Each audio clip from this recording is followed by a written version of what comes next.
do this before I start.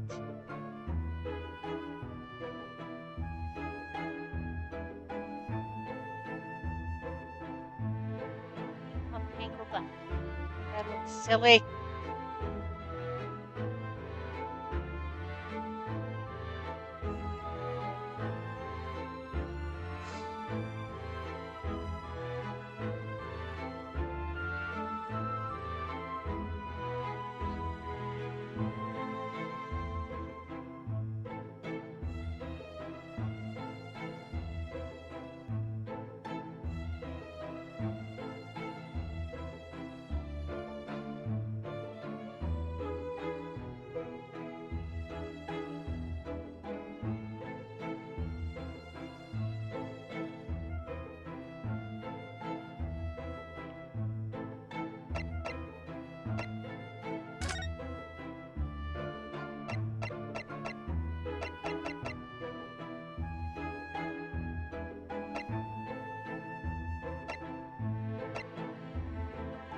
I could remember.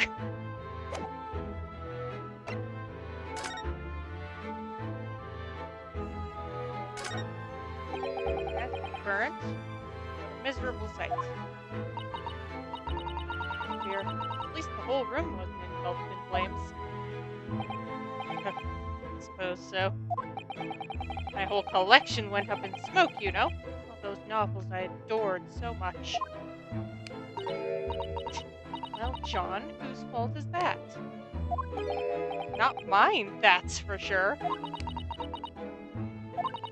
Well, whoever may or may not be to blame. Quite sure you can buy some new old books to replace them, can't you? New old books. Bally nonsense. Does sound like a contradiction in terms, but then these two are full of contradictions. As couples for you, Mr. Naruhodo, or so I've been led to believe.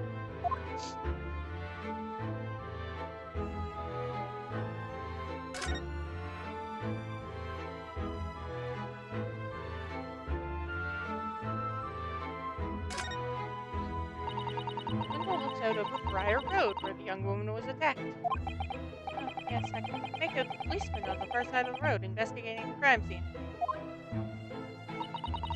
The glass is rather murky, isn't it? Can't see very clearly. Is this thing open at all, I wonder? I shouldn't underestimate the bitterness of a London winter, Mr. Narrow Hollow. Not quite, name-wise, there. But I will take it. Sorry? As soon as you open that window, the tea will freeze in the pot.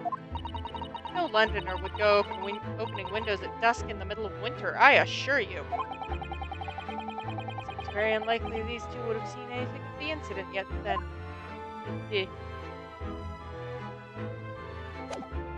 Yes, that was the situation. Checking the scene of the crime again, I suppose. Unless it was talking to...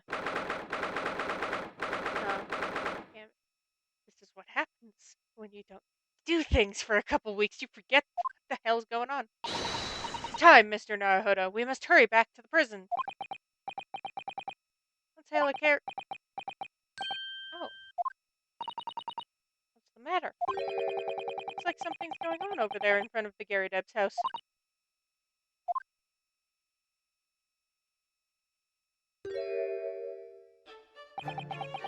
I know thee not, old man. Fall to thy prayers. What you call an old man, you rum-looking niminy-piniminy?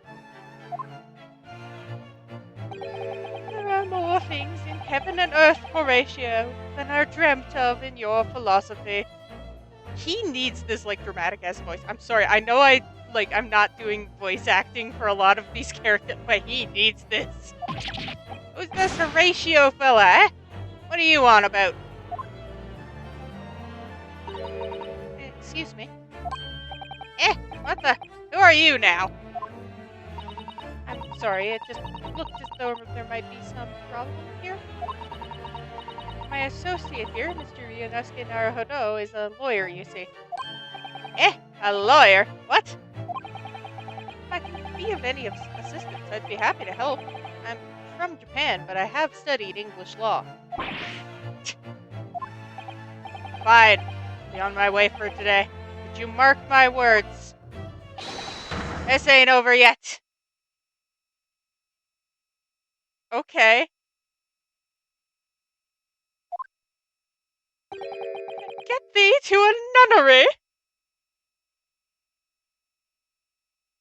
Why are you badly quoting Shakespeare, my guy? Do I look like a bloomin' nun to you? That's a face. Yes, hello. I do hope you're not injured. Oh, fair Eastern maiden, thou art so gentle. Thank you. What was all that about? There are more things in heaven and earth, Horatio, than are dreamt of in your philosophy. You said that. This does not answer my question, but you have said that. Why are you quoting Shakespeare? I'm not Horatio either. Forgive the inquiry, sir, but are you a lodger here in the Garadeb residence? Oh, fair Eastern maiden, thou art so right. Yes, I do dwell in this humble abode. Mr. Garadeb mentioned that he had another lodger, didn't he? Must be the man. Do you happen to know the other lodger who lives on the first floor? Ah, yes, a gentleman named Natsume. Oh, more worthy a polemist in my battle of words ne'er could there be. Sorry, battle? Did you say? Who is the stronger, Hamlet or Macbeth?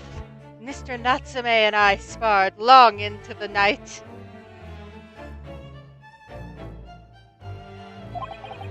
I see. I don't fully understand, but it seems Mr. Natsume and this gentleman are acquaintances at least. So, fair maiden, so good gentlemen, I can tarry here no longer. Fare thee well. Okay, bye. I didn't really understand him, but I think he's returned to his room.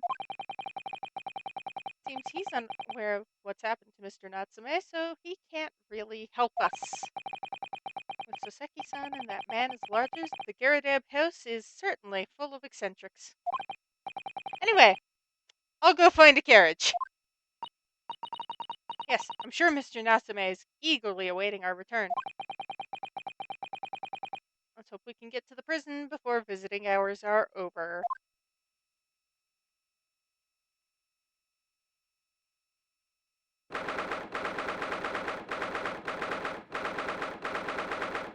You're a nervous guy. I almost forgot how nervous you were. Hello.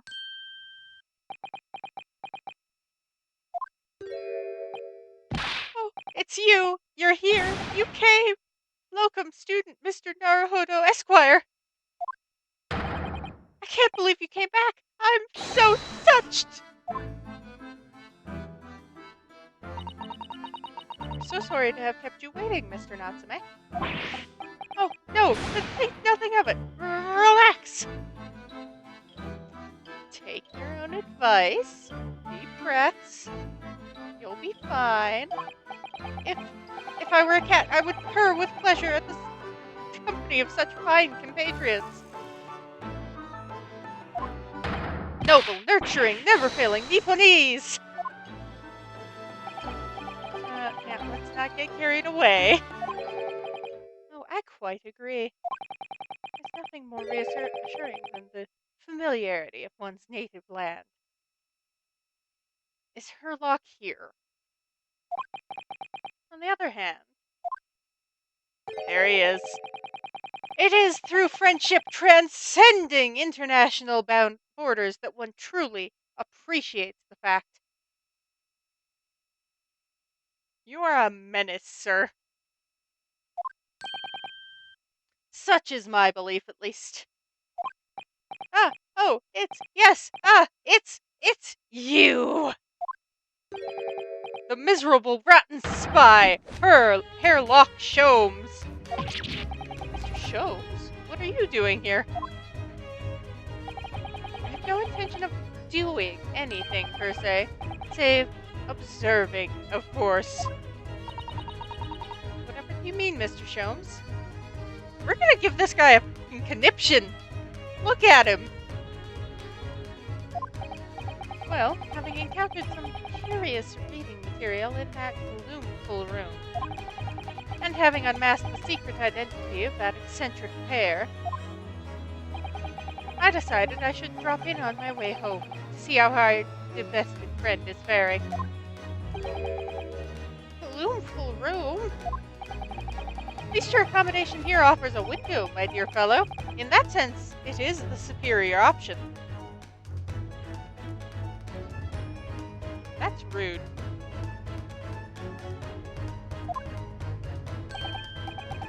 I must commend you on your taste in books. My day has been a delight, and it has not cost me a penny. Or cost me not a penny. If I read correctly. Ah! You! How dare you, Hairlock Sholmes!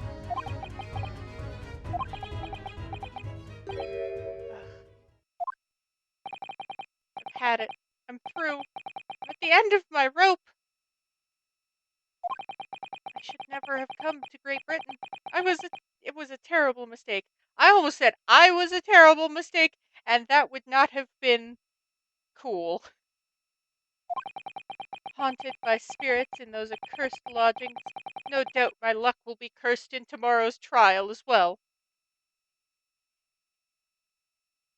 Were you actually haunted by spirits, or did your roommate,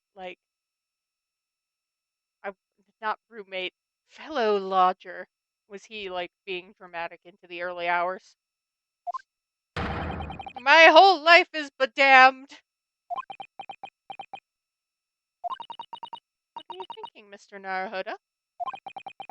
He mentioned that once before, didn't he? That the spirits? That his lodgings were cursed, I mean. And there is much truth in Mr. Mustache's words. You don't remember anyone's name, do you? What? Cursed is a wholly appropriate description, I would say. For the man's lodgings, and indeed for tomorrow's trial.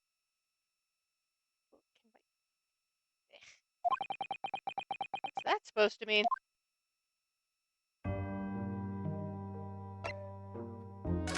Let's chat. Cursed trial.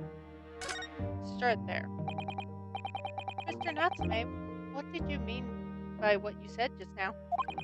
About the trial tomorrow being cursed. Oh no. Why are you looking so grave? You're making me nervous. You're making yourself nervous. Deep breaths. Deep breaths. Relax. You're gonna be fine. I've got you. I was just getting carried away, that's all. I didn't mean anything by it. Oh, I see. That's really agitated him. You don't mean the trial really is cursed somehow? You're the... Yeah, never mind. It's fine.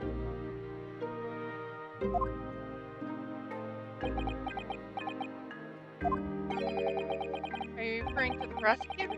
The Reaper of the Bailey? The Reaper? Oh no, what do you mean? Please, tell me, summarize it succinctly in 16 salient words. No defendant has ever survived a trial in which the Reaper stands for the prosecution. Ever.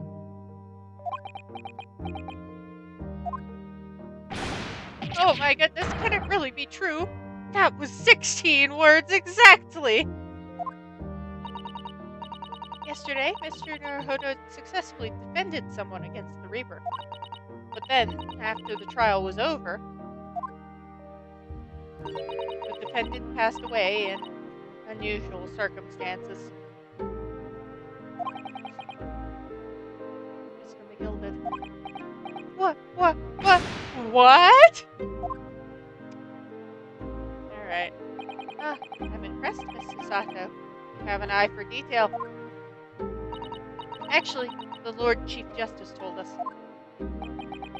Mr. Sholmes, surely it can't be that, having failed to have the accused convicted, Lord Van Zykes killed the man himself. I don't think so. I shouldn't really say that as part of the plot of the game, and he'll probably explain it. Oh no, he couldn't have, surely.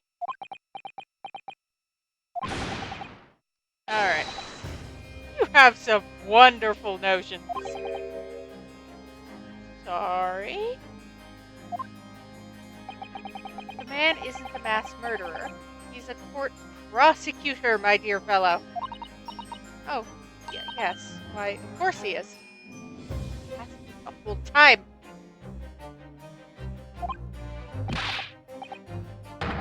Why are you trying to scare me? He said, however, that the real truth about the man is even more terrifying than your hypothesis. Well, Susato's hypothesis. My hypothesis is that he's a vampire, so...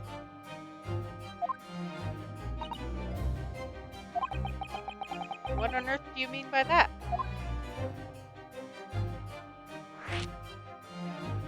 Guess we'll go through all the dialogue options. I'm not stupid.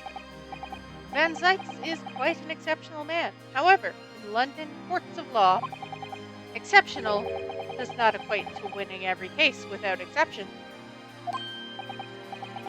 That's good. Seki-san looks like he's going to cry tears of joy. As you are no doubt aware, in a British criminal trial there is both a judge and a jury.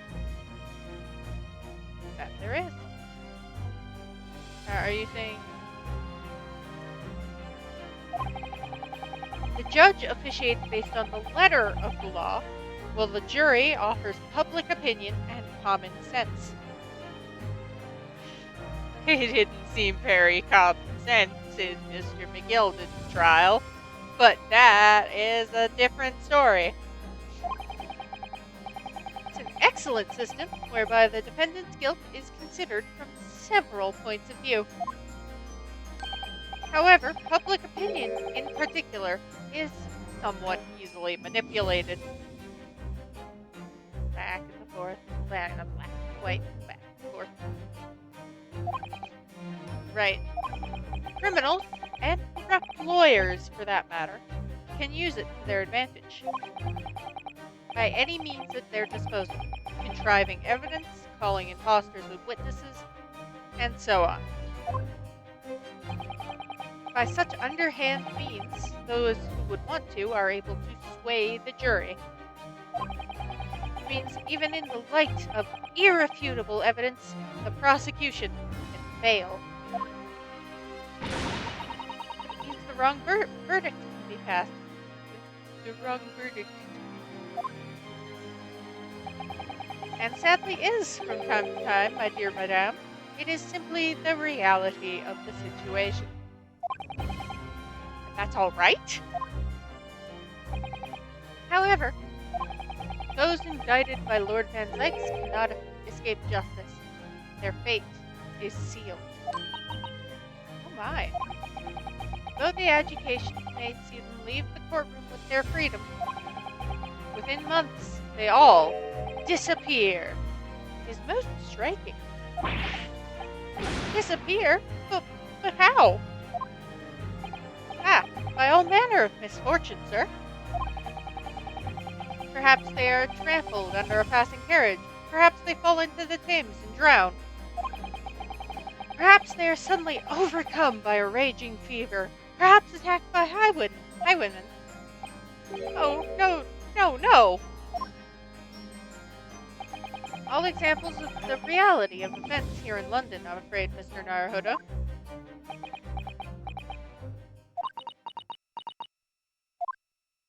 Or lit on fire, in the case of McGilded. I knew it. I'm a dead, Dodo, done for, doomed!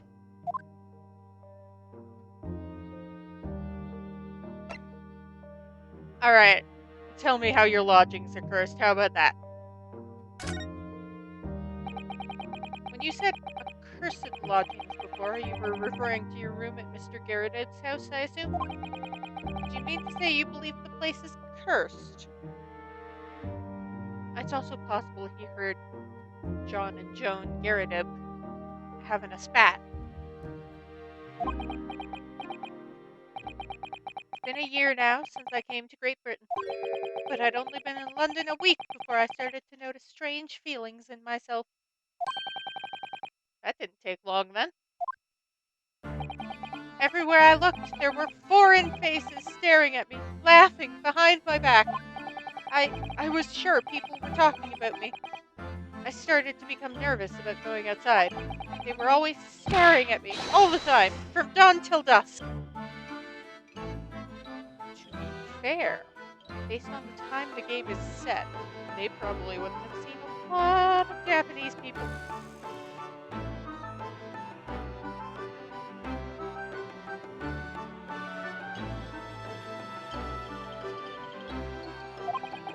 So I shut myself away in my room, but even that didn't help. The fear wouldn't go away. It must have been very lonely moving away from your homeland for such a long time. I had to move a number of times. Most recently to that room on Briar Road, a week ago now. Why did you choose there? It seems a little inconvenient. The rent is cheap. I have so little money, it appealed to me straight away. Of course, I asked why it was so affordable. The landlord just simpered and said, "The room is cursed." Oops. He quickly tried to cover his mistake, but it was too late, so I told him, "If you have something to say, then say it, but if not, don't mention it in the first place." Yes, well said. But it was true. It was all true. You mean the room really is cursed? Ever since I moved into that windowless hellhole, my sleep has been plagued with nightmares. I wake feeling as though I'm being choked to death. And in my waking hours, people are stabbed in front of me as I walk down the street. I'm branded a killer, thrown in prison. Nobody wants to know me. I'm surrounded by scary, sinister spirits. If only there was someone, just one person on my side. Can no one find it in his or her heart to believe in me? Really, no one at all. Believe? Yes, to believe. To believe. Well, let's do that dialogue. Mr. Sholmes. Ah, me, Mr. Naruhodo? Pray, what can I do for you? It's about the case on the SS Buria, if you recall. The Buria. Ah, that case. The one with the snake? Well, yes. Not that the snake had anything to... The snake was a red herring. Despite being a green snake, it was a red herring. That time I was the suspect, but you believed in me and listened to my side of the story. You helped us to investigate. I did I? Interesting. What I want to know is, why? Why did you believe me?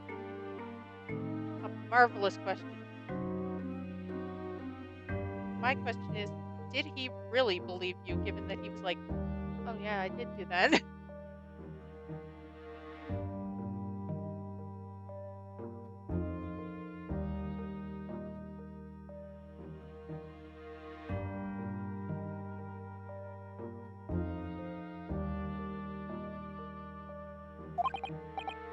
See, yes. You mean because you were a grimly dressed, shady Eastern fellow found with the victim in a locked room? Um, well, if you like, yes. I'm not surprised the answer requires explanation, my dear fellow.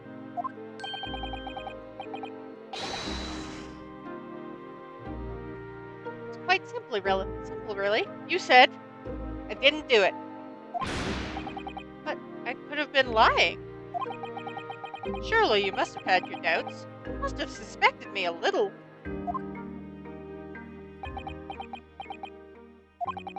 I think perhaps you have misunderstood. I neither recall believing in you, nor in that which you were telling me. What?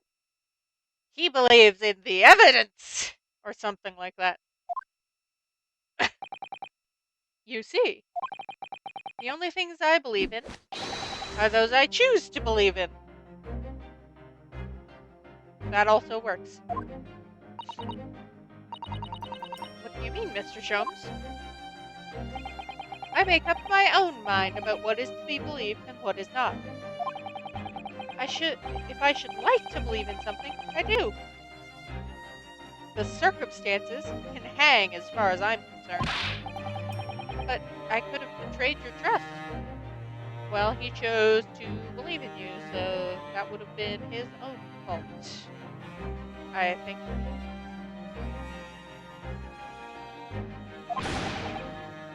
He's laughing at me. In that case, I should have made an elementary error of judgment, nothing more.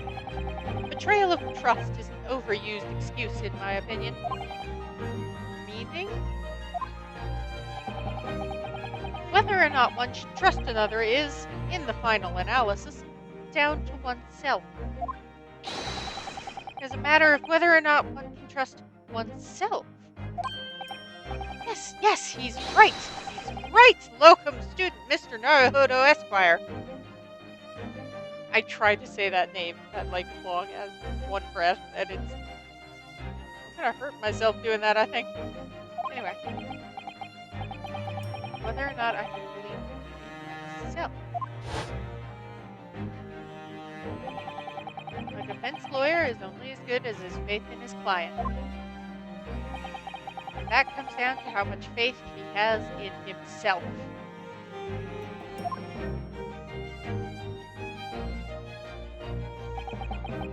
You're so right, Cosima.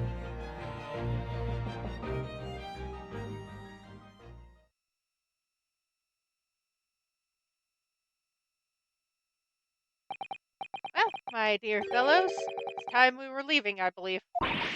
Already? Visiting hours are over. The guard will be here shortly to escort us out. There's a restaurant near here that serves excellent trout. Would you care to join me?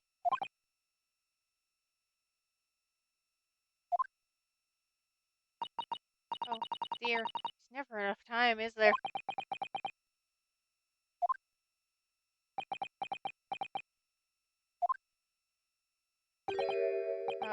Mr. Natsume? If you'd like, in the trial tomorrow, I'd be happy to represent you.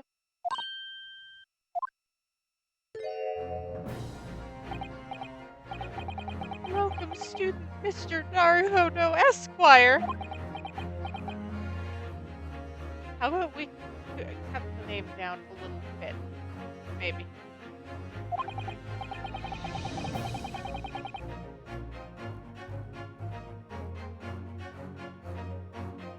As I said, I only experienced a British courtroom for the first time yesterday. And although the man I was representing was found not guilty, I lost sight of something crucial. Something crucial? What to believe in. The defendant, justice, or the truth. how to believe even. But I think I've finally worked it out. Decided I must believe in myself above all else, to trust my instincts. Or the person behind the controller pushing buttons at the very least. Please. Yes, Mr. Naruhodo. And my instincts are telling me that you, Mr. Natsume, are innocent of this crime. And it's imperative that we prove that in court. Oh, student Mr. Naruhodo Esquire. I'll fight for your innocence until the bitter end, with every weapon available to me. So I hope you'll permit me to represent you tomorrow.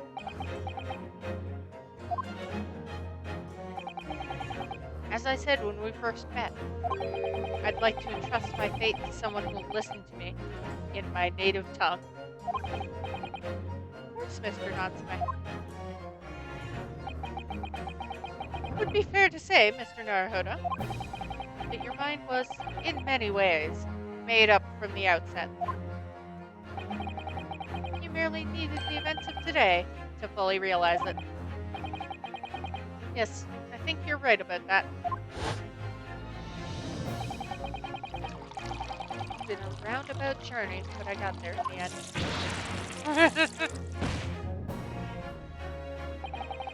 Mr. Sato. Yes? Would you be willing to stand by my side tomorrow and help me in court? Absolutely. As I said this morning, you may consider me your personal judicial assistant. Good for her. Okay, last time I didn't have that much more to go until I hit a stop point.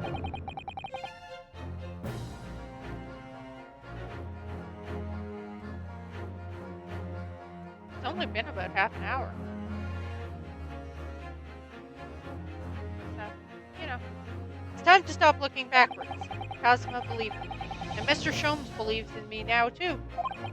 So it's time. Time that I learned to believe in myself. Saseki-san has no one. He's all alone. So it's my job to help him, to fight in his corner. Tomorrow, in the courtroom, with all the strength I can muster.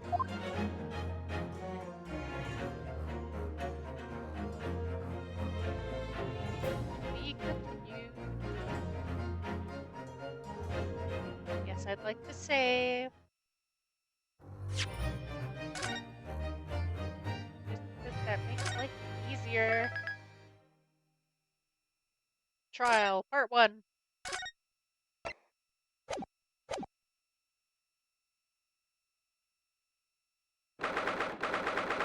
Next day, 9:23 a.m. The Old Bailey, defendant's antechamber.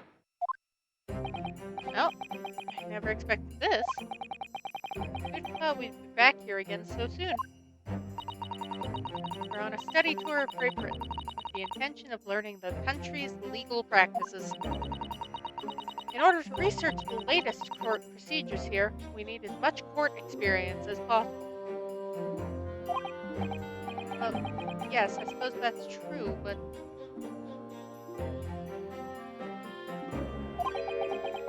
the person in the dark... Doc... They are kind of in the dark. Anyway, it may well be his or her one and only time in court. It could be life-changing. In which case, treating it as research may seem a little crass. Oh, you put it like that. You're quite right. Good morning! Hello, Natsume. Ah, Mr. Natsume. Good morning. Dear, are you alright? Your eyes are terribly bloodshot. Did you not sleep because you were nervous? The early bird catches the worm, as they say here in Britain. Yes, I've heard that expression. But I really don't want to catch a worm. I mean, fair. so I tried desperately to not wake up early. Oh, but I was so worried I couldn't catch a wink. Hey, I was right, he couldn't sleep. And now I'm absolutely exhausted as a result. Do all literary people take things so literally? Keep putting your faith in us today, Mr. Natsume.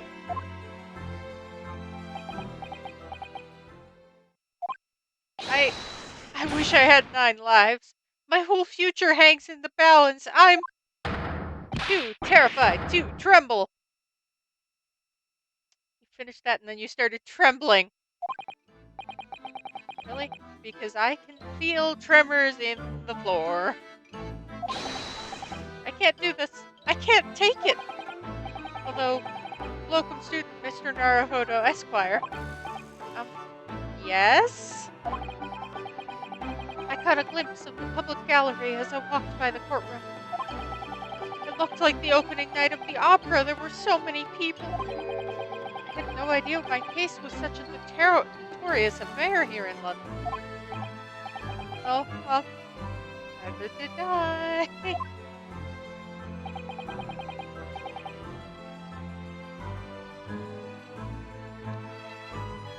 You know why that might be, Miss Susato? I'm sorry, Mr. Naruhodo, but I have no idea.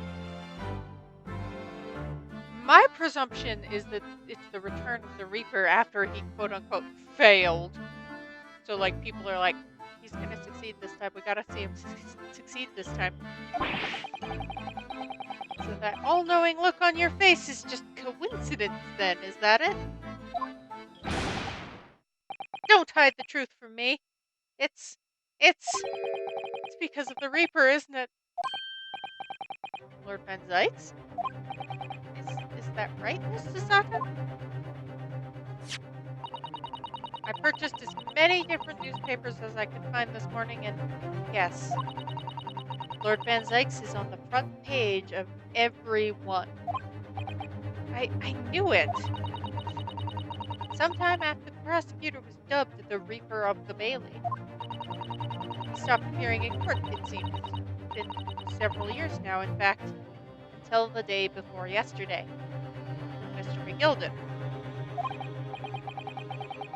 Inspector Gregson told us something similar, didn't he?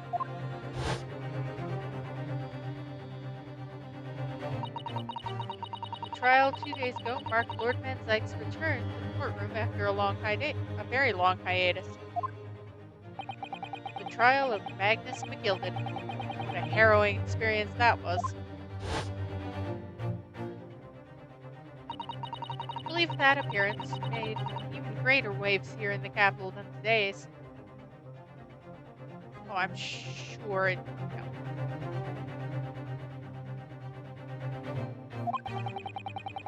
We wouldn't have realized, of course, having only just arrived in the country. Why is the Reaper back in Bailey so soon for what appears to be a mundane murder? That's the question the papers are asking. And they're all speculating various answers. Mundane? Mundane? It's the most significant saga of the century to some of us. Oh dear, I meant no offense, Mr. Natsume, but that's how the papers are describing it. Well, lest we also forget the fact that it could spark an international incident. Obviously, the reappearance of this infamous prosecutor has caught people's attention. But there's another blatant similarity with the trial of 2 days ago. Yes, I agree.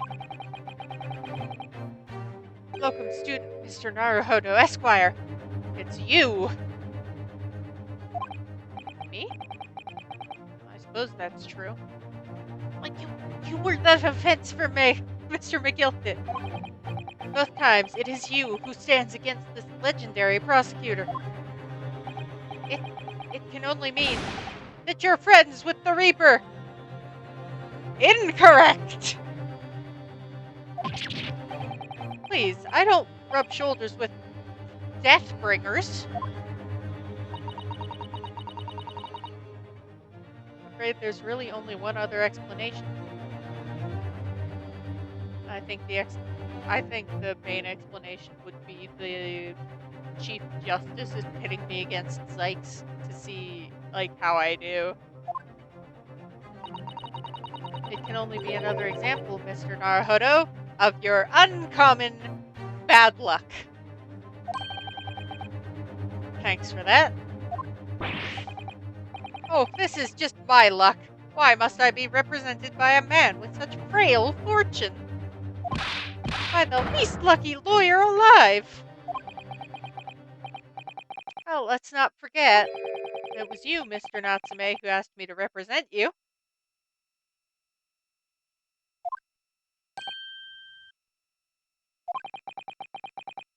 Yes, it's true that I'm just a student, new to London, with little in the way of experience or skills, or luck. But I promise you this. I will fight your corner until the bitter end, and I will believe in you, Mr. Natsume.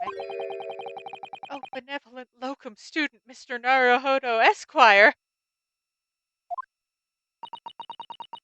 You're not alone here with us, Mr. Natsume. Whatever happens, we'll always be on your side.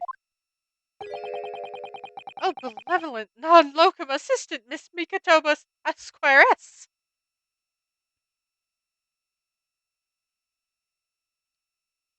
You were just as nuts as your Shakespearean housemate. That's the term I was looking for earlier. That's the word. I am in your debt forever. I shall never forget this great kindness for as long as I... Mr. Natsume, counsel for the defense. The court session is about to begin. Kindly make your way into the courtroom at once. Yes, sir. All right then, Mr. Natsume. It's time. Let's go.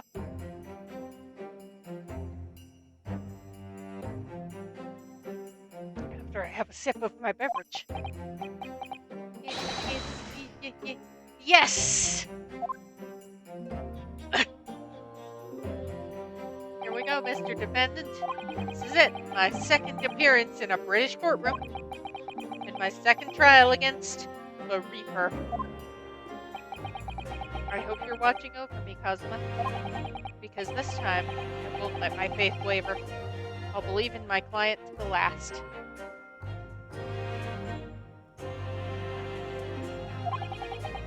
Just like you believed in me. I believe I can do this now. I'm ready for this fight. There we go. 10 a.m. The Old Bailey. Courtroom. The courtroom, specifically. Oh, yeah, that's a different jury. In the name of Her Majesty the Queen, I hereby declare this court to be in session. I now call upon the counsels for the defense, the prosecution, and defense to declare their willingness to proceed.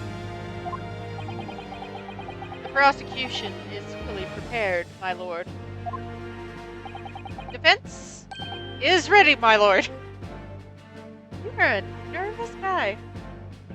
Not as nervous as the client in this case, but...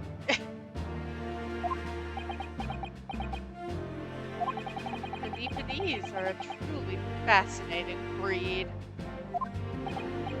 Sorry, what?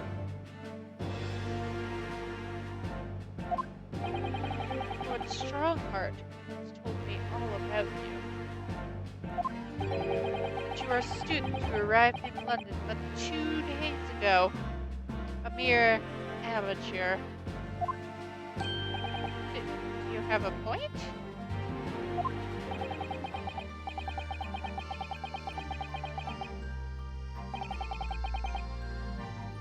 Being a compatriot, you feel compelled to try and help the accused, I suppose. Typical Nepalese arrogance. If you want arrogance, check the first trial, good gosh. Forgive me, but I do not believe arrogance is an appropriate description. It's closer to nationalistic loyalty or something. I don't want to call it patriotism, but like mainly because that word has been twisted a little bit. Anyway, Susato-san. After all, at our previous encounter, the defendant was found to be innocent.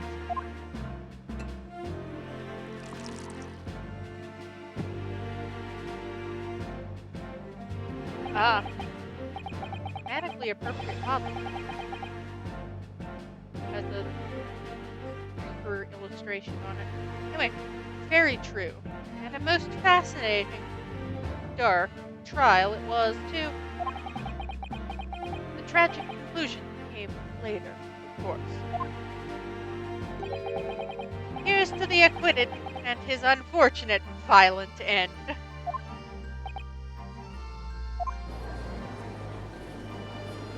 Oh, hey! That's Joan! Thank you, counsels. I see both sides are in fine fettle. Now, ladies and gentlemen of the jury, are you ready to carry out your duties here in court as impartial members of the public? You never know when you might be down on your luck, but I believe in fair play for everyone. Banker from the first case. I didn't recognize you from a distance. Joan was the only one I recognized from a distance. Well, I must warn you, I'm rather more ruthless than I appear. Oh, well, not me. What you see is what you get. I'm a peace-loving fella. I'm afraid to say, I think it's quite possible that mustached foreigner did the deed. Come on, what are we waiting for? No doubt he did it anyway. Sorry. Didn't quite catch that. Okay, that old man is going to be one of the more difficult jurors. Your opening statement, if you please, Lord Van Zykes. Very recently, Great Britain signed an alliance with a rising power in the Far East. The accused in the dock today is a student from that same land, a certain Mr. Soseki Natsume.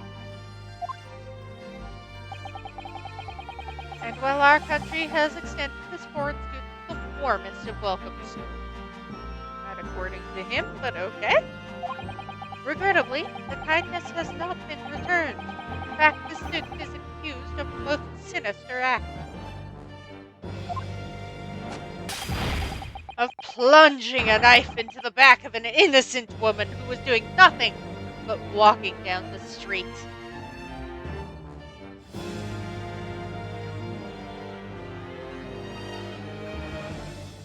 Alright. I wouldn't be surprised if there's like a wine stain on that side of the courtroom. I am calling it wine because there has been no evidence to prove he is a vampire. Just the cloak, the red juice, the look at him! A knife crime? I tell you from bitter experience, those are the worst. Bloody oath they are! Just look at that sallow complexion and short stature. He's one of those dreadful Japanese. Alright, racist. Come on, let's get this over with. With me now, everyone. 1, 2, 3. Sorry. Didn't quite catch that. Pray, forgive the discourtesy of smashing my hallowed chalice here in this great chamber. Allow me to call the first witness to the stand. Very well. Bailiff, lead the inspector in, please. Hi, Inspector Gregson. Your name and occupation, please. Yes, sir. Tobias Gregson, Detective Inspector at Scotland Yard. Could you please summarize the events of the case for the court, Inspector? The victim is thought to be a young woman in her 20s by the name of Olive Green.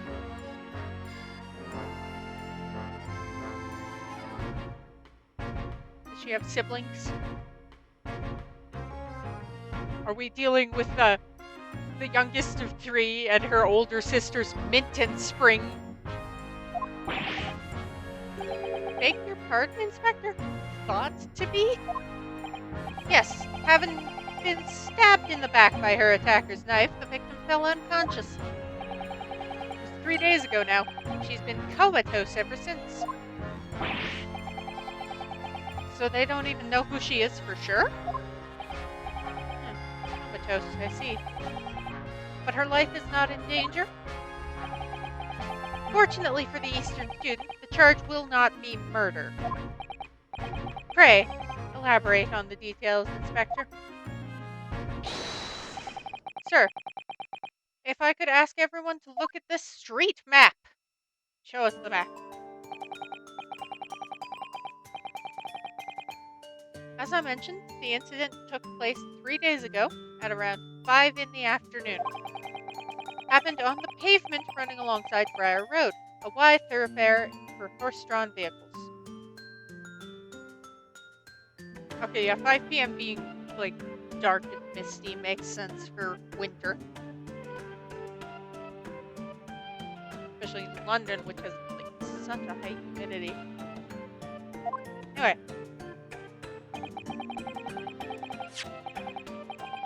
It had not long since stopped snowing as the victim, Miss Green, was walking down the street.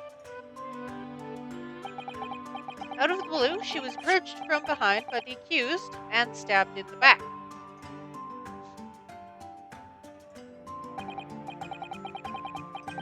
Luckily, the young lady's life was spared, and she's currently being treated in one of the city's hospitals.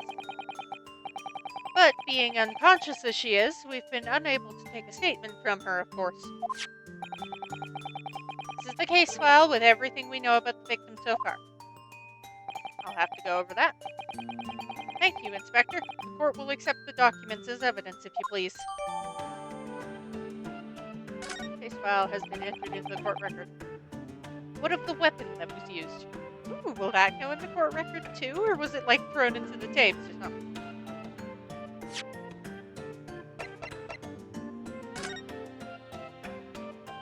Olive green, female, stout build, early 20s.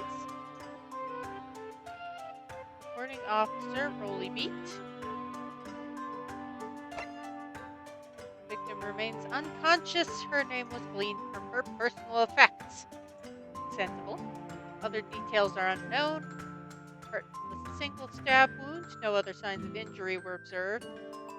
The assailant was seen running away from the reporting officer and successfully arrested the following day. Anyway, the weapon. Sir, I have that here. It's removed from the victim's back. Hopefully in a safe hospital environment, and that's why she's fine. Ouch. Big thing is starting to make me scared to walk down the street now. With a heavy blade like that, almost anybody would have been able to stab the poor woman. And this ragged-looking Saseki-san, I suppose. A common or garden jackknife, I would say. Rather nondescript.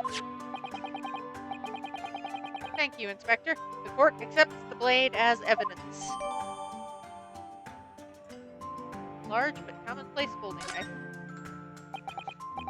Now then, what do we know of the motive? Money or valuables, I presume? Going to inspect the knife.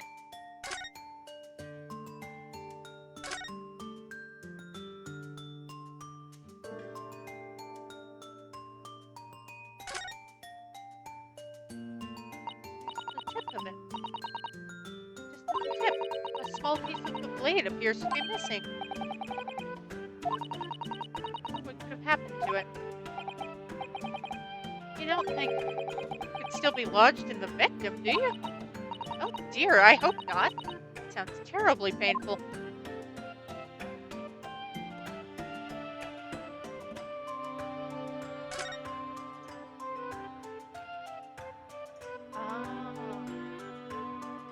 Okay. That's important knowledge, just how to open and close it.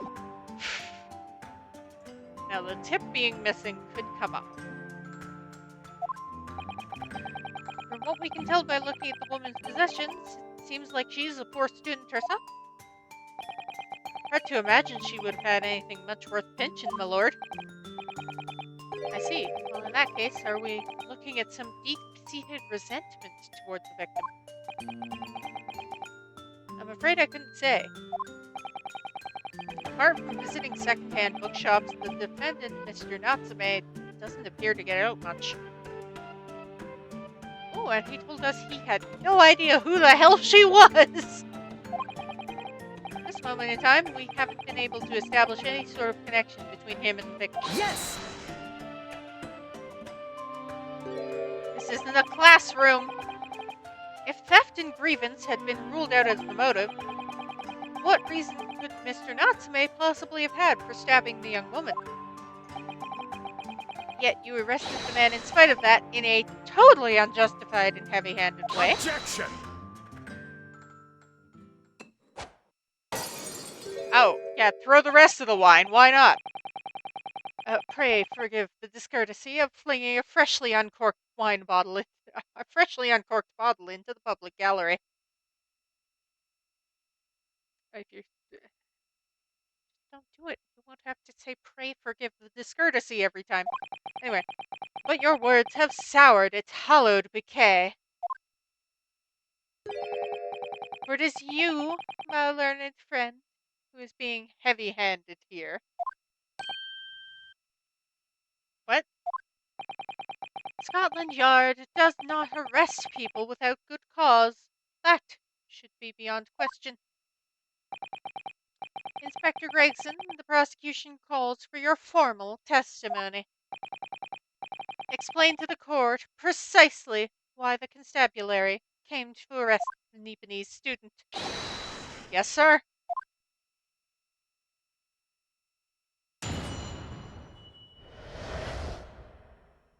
Mr. Natsume's arrest. As I said, it was 5 o'clock in the afternoon when the incident occurred. There was an unusually light fog. Unusually light? Alright, I'm gonna have to press, most of the statements. Visibility was reasonably good, and there was no one else about but the victim and the accused. Out of the blue, the victim was stabbed from behind and subsequently collapsed on the pavement. The accused ran off, scattering his belongings all over the floor, those being a number of old books he'd just bought. He was on his way home from a bookshop, it seems. It's just a matter of working out who the books belonged to, and we found the bloke to arrest him. At least press the unusually light fog part. A photograph! Taken immediately after the incident.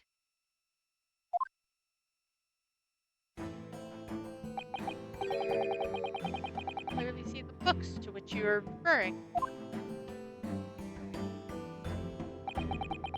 I will take that photographic print as evidence, please, Inspector.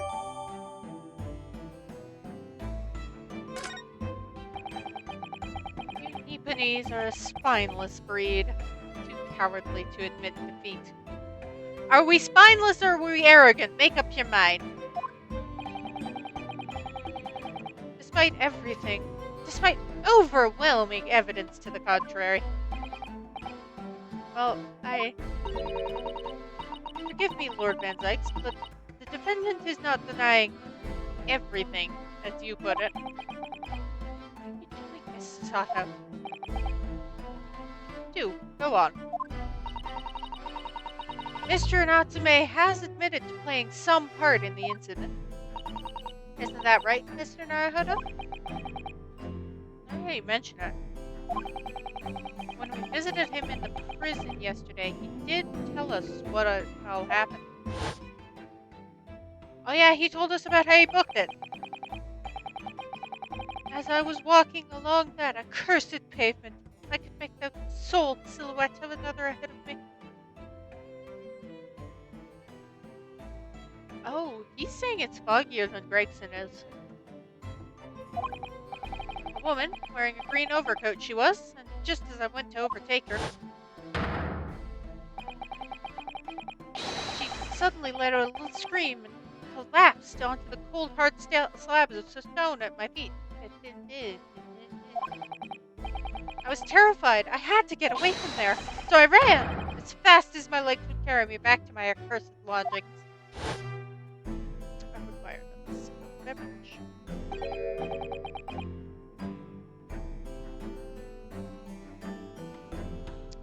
A green overcoat?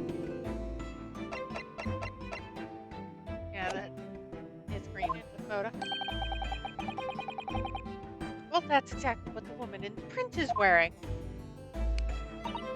Oh my, a photographic print in full color. What will the world come up with next? The defendant has done nothing more than admit he fled the scene of a terrifying incident. Does not mean he's guilty of the heinous crime of stabbing the woman in the back. There was nobody else there at the time, just the two of them, the victim and the accused. If you say there was witnesses, I'm gonna smack you. In other words, there is nobody else who could have possibly stabbed the woman. The fact that the accused concedes.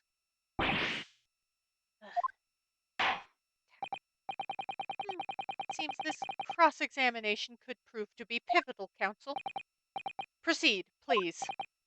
Yes, my lord. Nothing for it.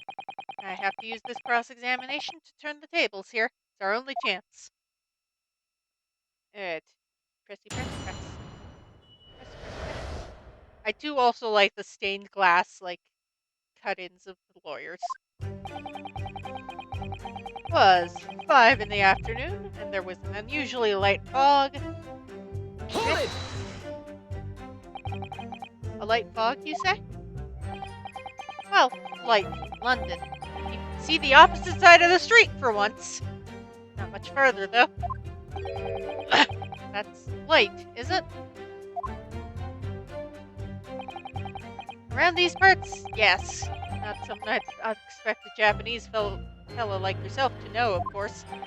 I've read that London is famous for its fog. It's a delightful... not cocktail.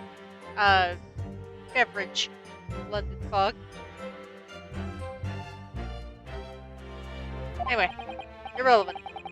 But in my country, people usually imagine that gives the city a rather beautiful appearance. How quaint. Yes, well, it's not something us Londoners tend to romanticize, as I expect you can appreciate. I see. At this time of year, the fog causes a large number of accidents, especially when it's heavy. Sometimes you can't even see your own hand at the end of your arm. Indeed, the other day I was very nearly trampled by horses before I could see the carriage they were pulling. Ugh. Sato-san, and I should definitely remember to stop, look, and listen. However, on the day that concerns us, the fog was somewhat lighter than usual. A fact no doubt lamented by the accused.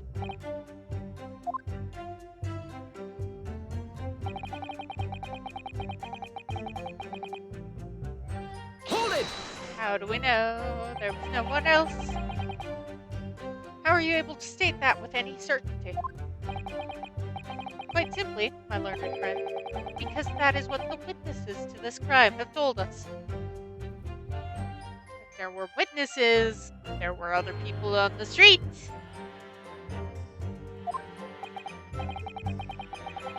Inspector Gregson mentioned the witnesses yesterday, didn't he? That's right. One of them is a policeman, I believe, from Scotland Yard. That is correct, ma'am. We must hear their testimony. The prosecution will, of course, call them to the stand, should it be necessary. Wait a minute.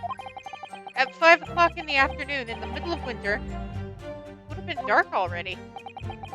No matter how light the fog may have been, someone could have seen. I am unaware of the situation on your tiny island in the east. But here in the capital city of Great Britain, all main roads are illuminated in the night by gas streetlights. Ah. The prosecution believes there would have been ample light by which to witness the crime. Quite. Here in London, for the first time in history, mankind has completely conquered the darkness. Which is necessarily a good thing. That means we really need to hear those witness statements.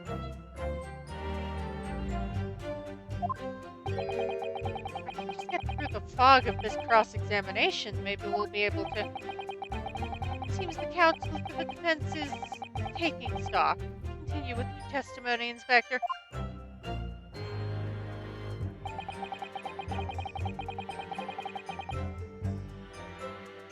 Pressing everything. Hold it! Figure out what to do. From behind, you say? The knife was in her back, my guy. Where else would she have been stabbed from? Eh? Where else could someone with a knife in their back have been stabbed from?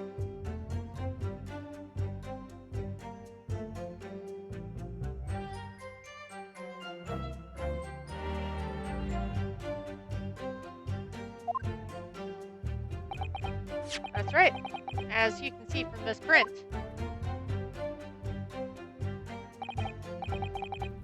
Right so, Inspector. The handle of the weapon is clearly protruding from the victim's back. Yep.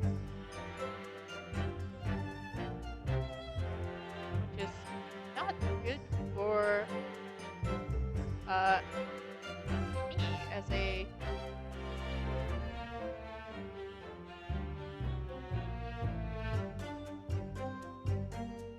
lawyer.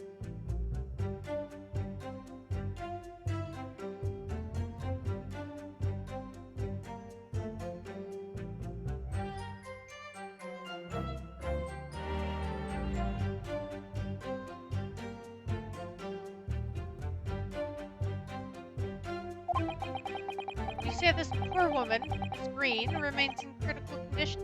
Comatose, no less. Right so, my lord, yes. Being treated with parts. I was hopeful that she'd come around before the trial started so I could take a statement, but wasn't to be. It is indeed a pity, and most illuminating to hear the victim's own account of events. Oh, I'm sure this trial will drag on long enough that she'll come to. That's just the way these things work. Luck is on your client's side, it seems. On the contrary, my client has been exceedingly unlucky. Your force of tone is seriously undermined by those disturbingly wide eyes, I'm afraid. Ugh. Like, he looks so nervous all the time. Accused ran off, scattering his books all over the floor. Number of old books he'd just bought. He was on his way home from a bookshop. Hold it! What are you talking? The defendant apparently visits a second-hand bookshop on a daily basis. Yes, so I understand. Shop full of old English literature. I commend the accused on the lofty subject matter of his scholarly attention. Lope's room was stacked floor to ceiling with those musty old books. Can you tell us more about the bookshop in question, please, Inspector? Well, if I must, I have to ask you to look at the street map again, I'm afraid.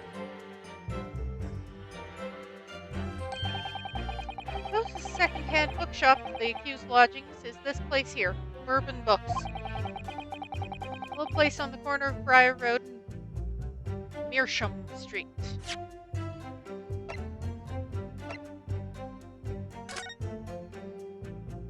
Oh. Oh. Oh. You see, that wasn't the bookshop he went to, though.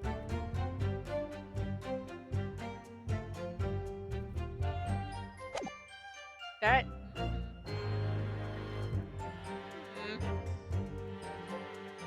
I was just checking that, but... Oh. I appear to have found an inconsistency.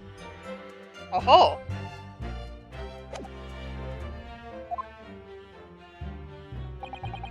As it happens, the accused is currently living in lodgings on the other side of Briar Road at the opposite end.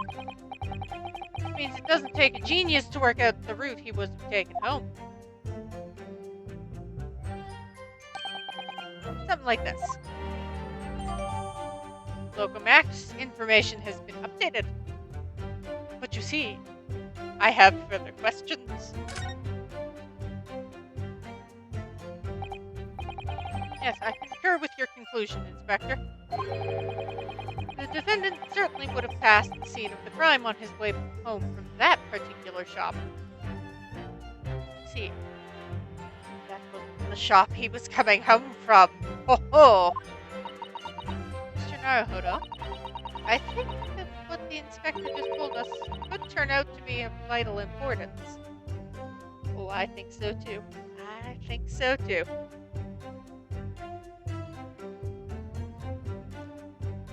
Since the receipt is not for Bourbon Books, but for your books. Yes, I agree. The most important point the inspector just made being the bookshop's name. Inspector Gregson, may I ask you a favor? What? Would you kindly add the name of the bookshop to your formal testimony, please? I believe it may be of vital importance. Maybe? Oh no, it definitely is. Don't question me.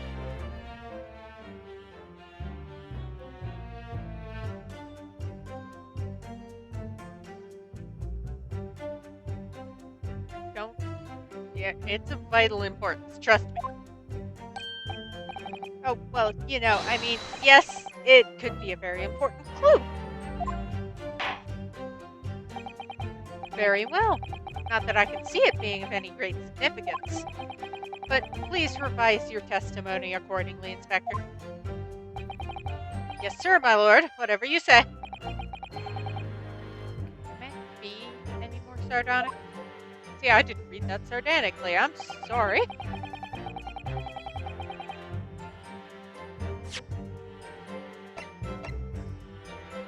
Objection! If I could just stop you there, Inspector Gregson. What is it, sunshine? I'm a busy man, you know. This is a receipt that we found in Mr. Natsume's room. It was issued on the day of the incident and details the purchase of 3 second-hand books. And you found that in the accused room, did you? Yes, but the point is not where the receipt was found, but the name of the shop printed on it. Go on. This receipt was issued from a bookshop called Your Books. Your Books? Y-O-R-E, I presume. Yes, my lord. So, Mr. Natsume did indeed purchase a number of books at a second-hand bookshop that day. However, the bookshop in question was not Bourbon Books. No, I have no clue where Your Books is, but the point is... Eh? What? Inspector, do you know of this other bookshop? Yes, sir. Your Books is another second-hand bookshop not far from Bourbon Books. It's just that... Well, it's such a small place. I didn't think the accused would have known about Objection! it. But in fact, that is the bookshop which the defendant visited on the day in question. And this receipt proves it. Objection! Yes, for what difference it makes. For if the man purchased his musty tomes, it makes no difference in the final analysis. Objection!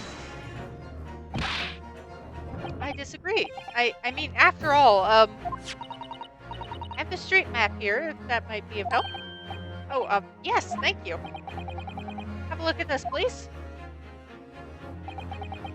If the defendant had been returning from bourbon books,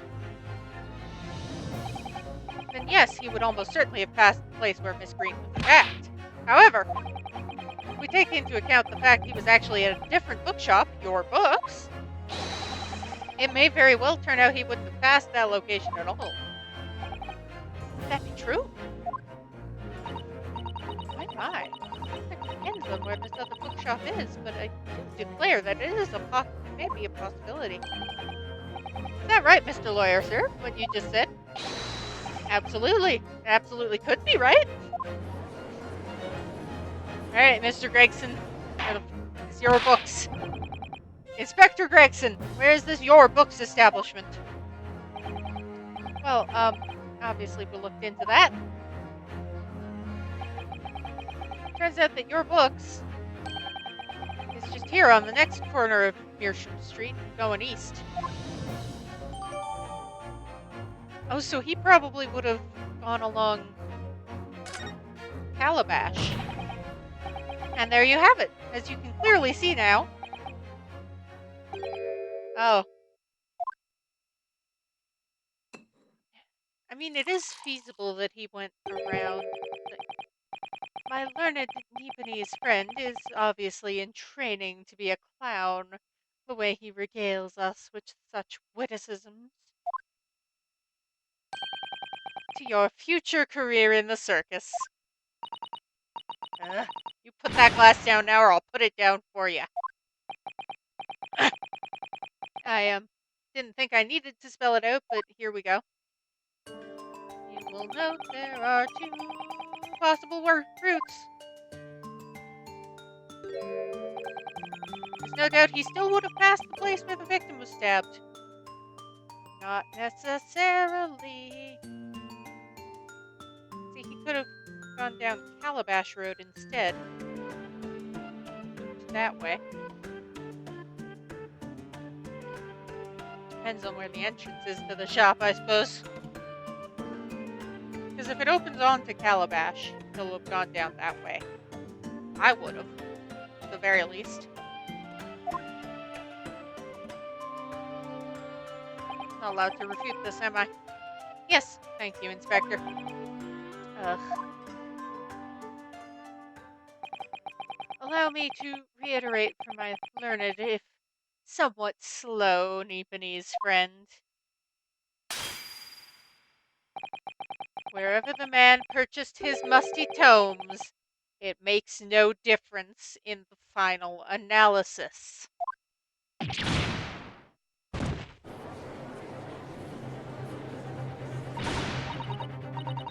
As I suspected, you can't fool me, and I don't suggest you try.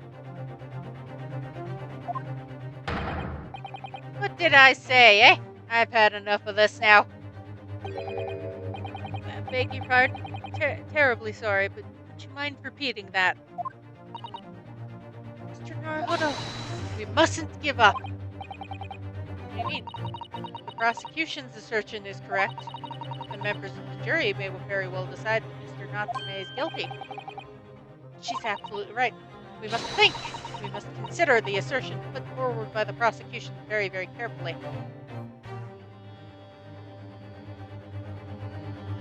Am I allowed to say he could have gone down a different road? Is that a thing I'm allowed to say now? That's my thought process.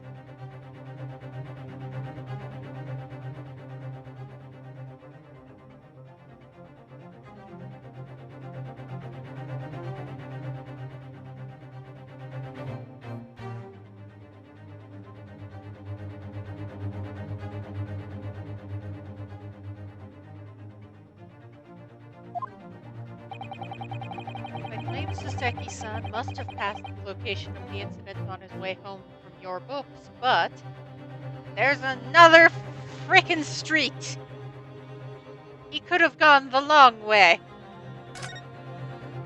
Or the other way, at the very least. I don't know how much longer it would be. Fundamentally flawed. Explain yourself, counsel. Yes, my lord. You can see what I mean on this map. When returning from your books to his lodgings, Mr. Natsume could have followed the route suggested by the prosecution. However, that isn't the only conceivable route to take between the two places. Thank you. If the defendant used these streets, look what happens. He arrives back at his lodgings without passing the place where the victim was attacked. Objection! Now, talking back to a clown is a fool's errand, of course. However, I feel compelled to point out that that route is what is commonly referred to as the long way round.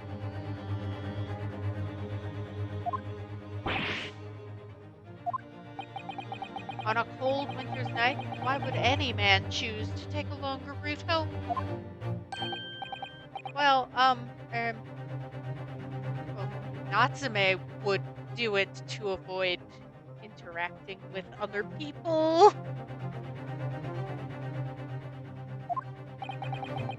The answer is extremely simple. He wouldn't. In other words, the accused took the obvious route back to his lodgings and is the obvious perpetrator of this crime. Objection! But, aha, yes, I've got it. Obviously, we must ask the man himself. Ask Mr. Natsume which route he took home. I've already informed the court of the accused's response to such questioning. He claims he has no recollection. Huh? That's right. As I said, the bloke seems to spend his time outside wandering aimlessly from A to B. That day was no exception. Says he doesn't remember where he was or which route he took home. But he remembers that she was wearing a green coat?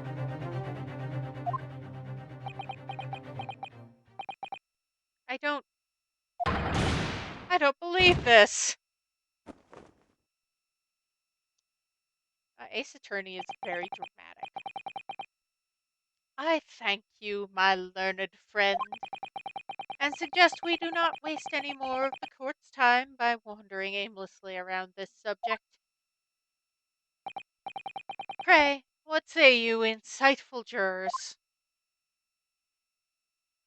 Ugh. But even if that is the case, the defense still...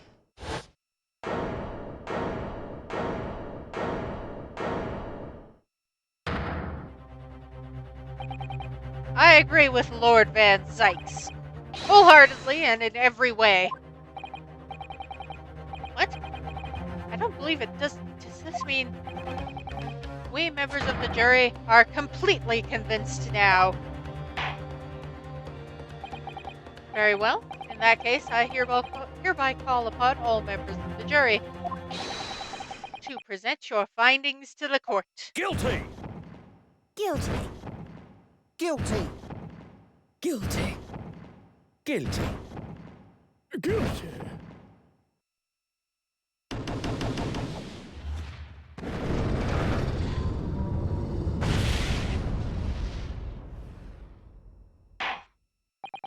It would appear the jury's leaning is unanimous.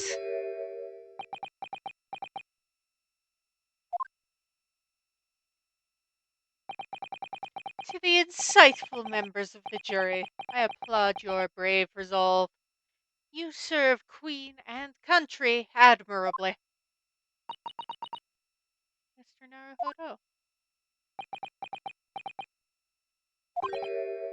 No, not yet. This isn't over yet. I still have one last chance to sway the opinion of the jury. have to tip the balance of those scales the other way. I have to turn this around. Somehow. Those are the eyes of Tori, not yet willing to give up and die.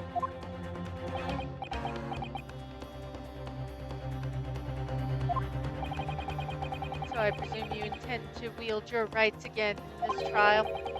Rights of defense written into antiquated British law that should have been buried long ago. Call it antiquated if you will, but it's the defense's prerogative to carry out a summation examination if it so chooses.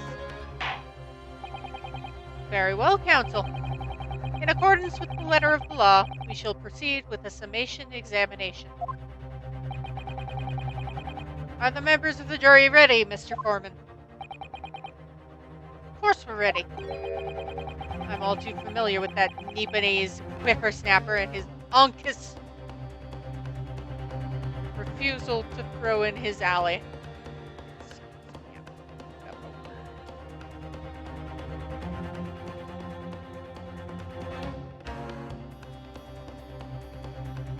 Unacceptably bad.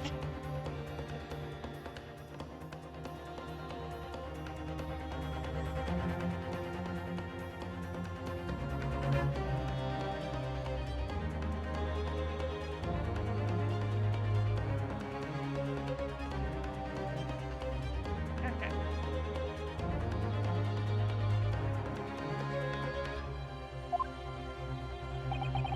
Very well then.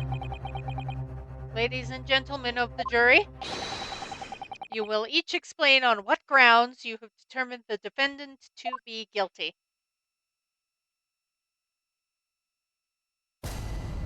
Judicial findings. The jurors' contentions. For pity's sake, that Nepalese oddity already admitted himself, didn't he? He said that a woman in green collapsed before his eyes. Why, it can only have been the victim. The man wouldn't have gone around the houses on his way back from the bookshop, not in winter. The poor woman was attacked from behind, was she? How dreadful. I really don't care. Can't we just wrap this up now? I've got work to be doing. More books, yes. Nice shop, that. But bourbon goods? No, not worth a visit. Alright. A couple of those, with only minor exceptions, like the bookshop that the last guy was, the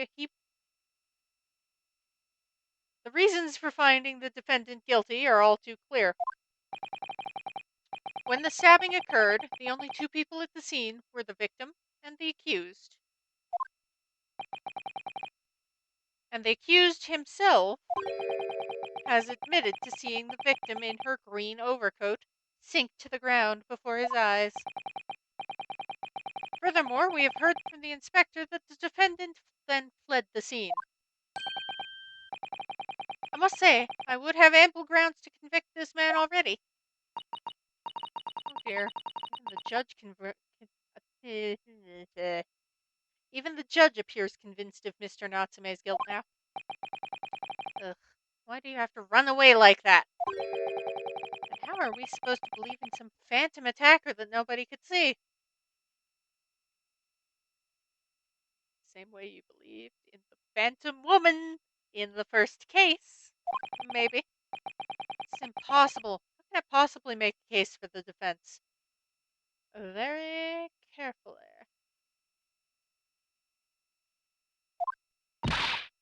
Mr. Naruhodo! This is no time for grumbling. If we want to force the trial to continue, which we do, I know I have to turn the tide. Must make the jurors change their minds. Well, 4 of them at least. Exactly. We have no choice but to forge forward. You have the floor, counsel. Begin your summation examination.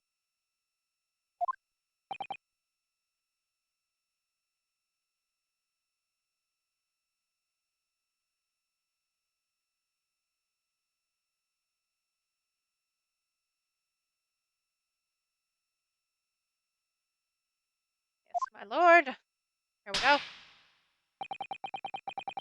Just need to keep this trial going somehow. Whatever it takes. Come on, Ryunosuke. You can do it. I believe in you.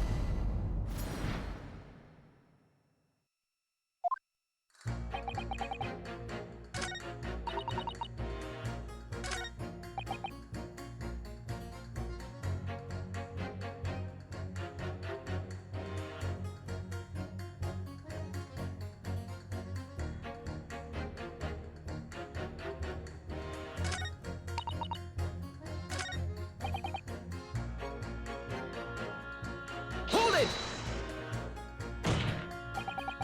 A man's life is on the line here, sir. This will take as long as it takes. Don't get clever with me now, son. My life's on the line too. So's my family's. Ah. Like you wouldn't understand, but a laborer like me can't afford to take time off. I don't work, I don't eat. Neither do the wife and kids. Oh, I see. That must be very hard. Go to union every morning to find out what needs doing. If you're late and the work's taken, it's tough. This time of year, there's water and gas supply pipes bursting left, right, and center. After cheap labor to get the roads dug up to fix them. Hard slog from dawn till dusk it is. So, you were out digging up the roads on the day of the incident as well, were you? Right. In fact, if I remember rightly, just around the corner from where it all happened. By the old bookshop it was. What? Another coincidence. That's right. Meersham Street it was. I don't know if I'm pronouncing Meersham Street correctly, but Meersham Street? On the map, Mr. Naruhodo, there are only 3 named streets. Juror number 5, I need you to add that information to your formal statement, please. What's the point in that? Can't we just get all this business over with now? Please, sir. It's important. Fine. I'll do it then.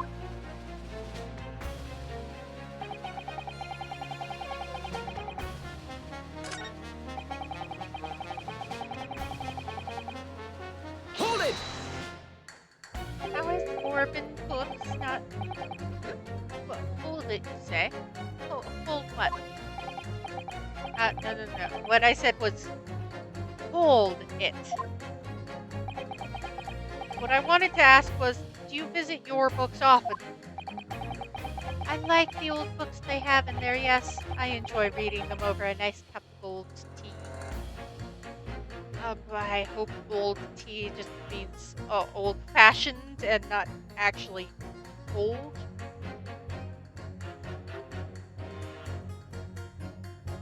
I wouldn't want to drink old tea, personally. That's my daily routine, you see.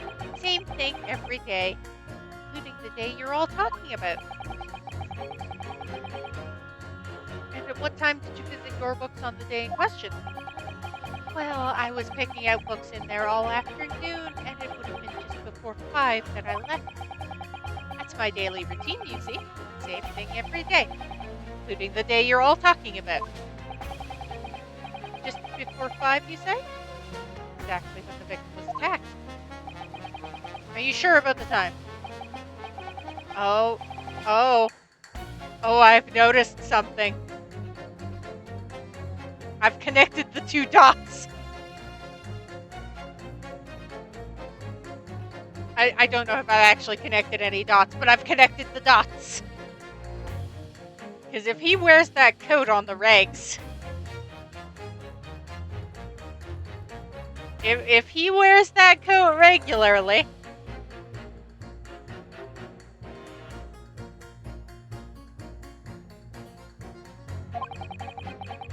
I'm not about to forget that day in a hurry.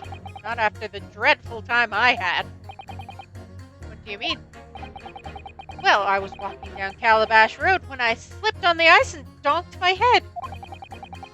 That's always worse after the snow stopped falling. That's when it's the most slippery. Knocked myself clean out, I did. Really thought my number was up. Wait a minute. Let me get this straight. This happened on Calabash Road? That's right. I live in Cornpipe, you see. Heading down Calabash Road is the quickest way for me to get back to your books. Juror number 6, I must insist.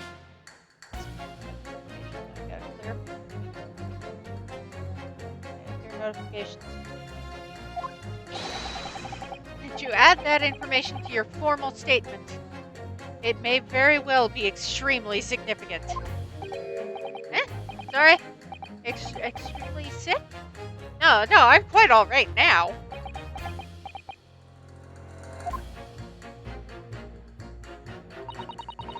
Sends a shiver down my spine to hear the members of the jury so convinced of Mr. Natsume's guilt.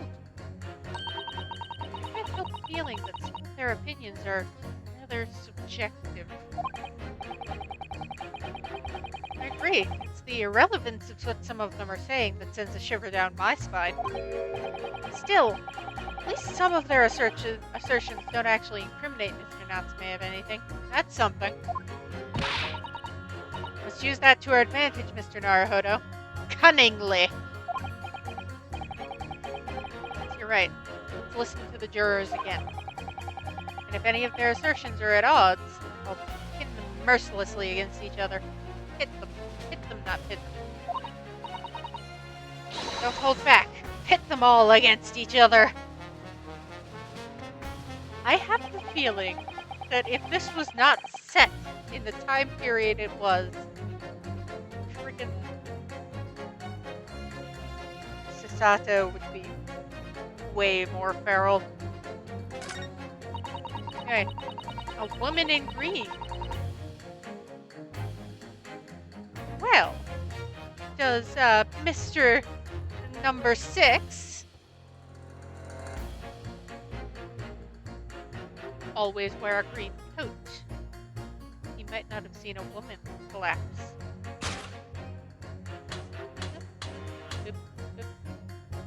Objection! These two statements clearly show a flaw in the juror's reasoning. She's like, oh. Flaw? What are you talking about, counsel? Oh, juror number 2? Juror number 6? Why, whatever do you mean, sir?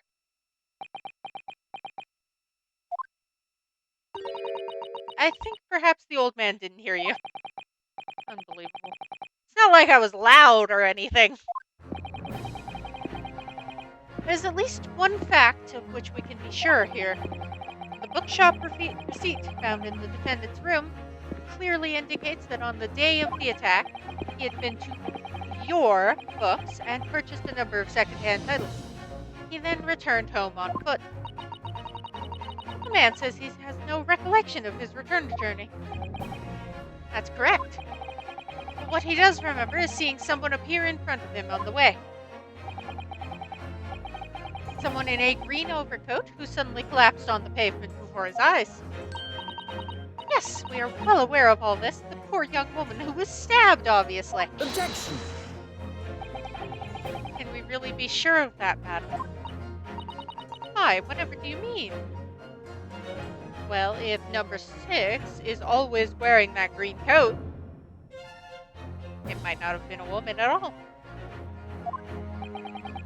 I'm sure you heard juror number 6's account of what happened to him that day. Same afternoon, there was somebody else apart from the victim who was wearing a green overcoat and fell over on the icy streets in the neighborhood.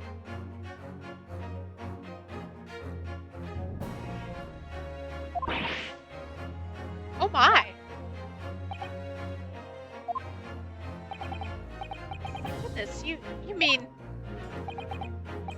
That's right. I'm referring, of course, to the hard of hearing juror number 6. Are Are you really suggesting the person in the green overcoat whom the defendant saw collapse in front of his eyes was the jolly old gentleman on the end of the bench here with me today? It's extremely possible, entirely possible, not extremely. Entirely possible, yes. After all, the old man has a somewhat similar build to the victim. Look at that! My goodness me! Eh? Sorry, you need a pee?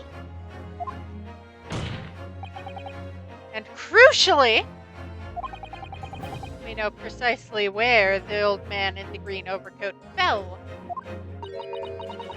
On Calabash Road. Therefore, if the person who Mr. Natsume saw collapsing in front of him was in fact juror number 6, means the defendant must have taken the long route back to his lodgings. And if that's true, then clearly the crime scene on Briar Road where the woman was stabbed was not on his way home. Oh my. Idiot old man. If you hadn't been so daft as to be rowing around there, we'd have boxed this off hours ago. I tried to say ages and hours at the same time. And really, what were you thinking wearing such a befuddling coat? What did you say to me? Is it a crime for the elderly to walk these streets these days, Is it a crime to slip over on the ice? I personally don't think so. I don't think it's a crime to slip. It's not a good time. Especially when you break something doing that, but is it a crime to keep up with the latest styles and wear a beautiful green overcoat, is it?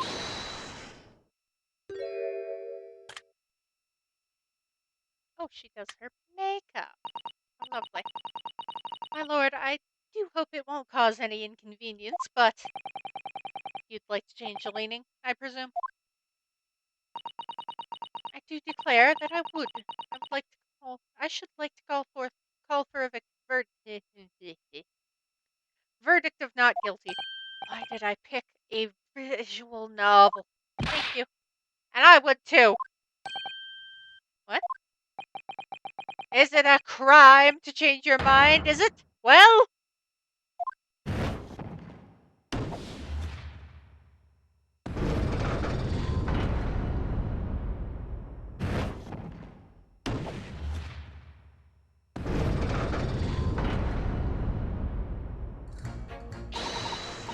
well done, Mr. Naruhodo. That was wonderful. Well, we've managed to change a couple of minds at least. Strengthened our position somewhat. We'll prompt the other members of the jury to reconsider their stance as well. They'll be asking themselves if their current leanings are really right or not. Now, if only we could just identify one more clue or discrepancy, it would make them stop doubting Mr. Natsume.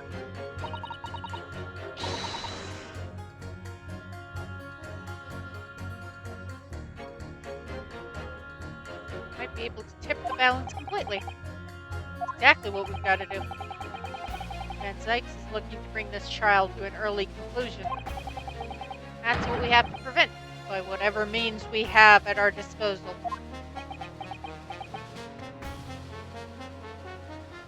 Neener. I'm gonna win, sucker.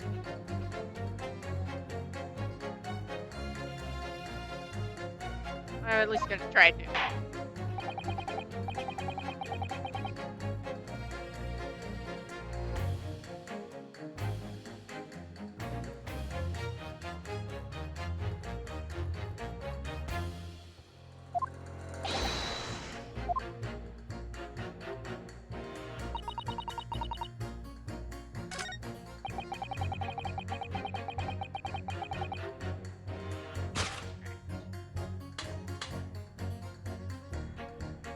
Meerschaum Street was being dug up.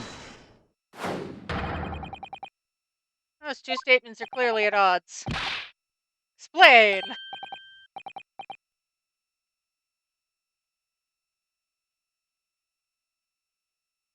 Please, don't point. It wasn't me, I swear.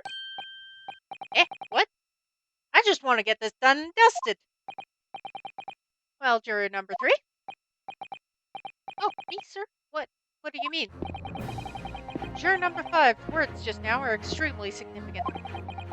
Let's take a moment to consider the implication of what's being said on our map of the local area.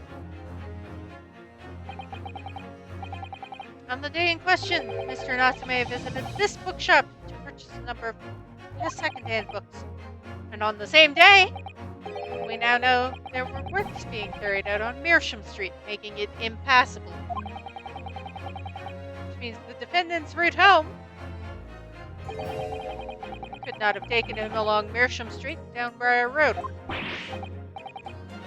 Oh, yes, of course. What do you think, sir? Well, yeah, can't argue with that, really, can you? Must have had a good 2 yards or more of the pavement up. Every gentleman and gentlewoman that came along had to turn back and go the other way. So, the only conclusion is this. The defendant must have taken the longer route. In other words, he did see the old man go poof. Yes, I suppose he must have. I suppose that must be right, eh?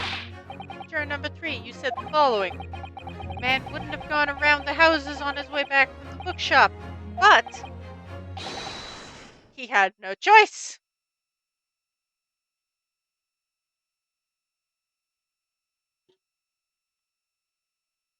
1 second, that's not good. My beverage fell. I have to clean up a little. Mostly empty, so there's not a lot, but still, principle of the thing. My lord, Mr. Judge, sir, if I may. Yes? Gonna change your thought.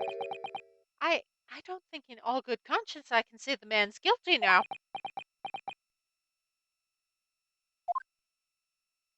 Yes, I'd like to see this trial continue so we can get to the bottom of what really happened.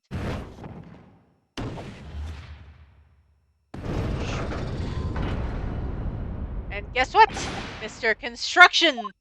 Who? Me? Yes, number 5. I know you want to see this end so you can get back to your work, but... Well, alright then. There's a hole in the prosecution's argument. It should be filled in. That's what I say.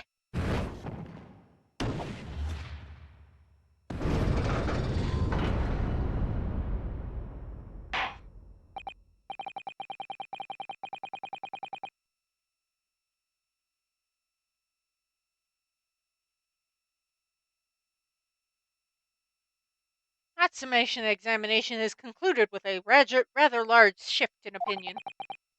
The ayes, 2, the noes, 4, the noes have it, not guilty, they say. Which means we no longer have a consensus among the members of the jury. The trial will continue.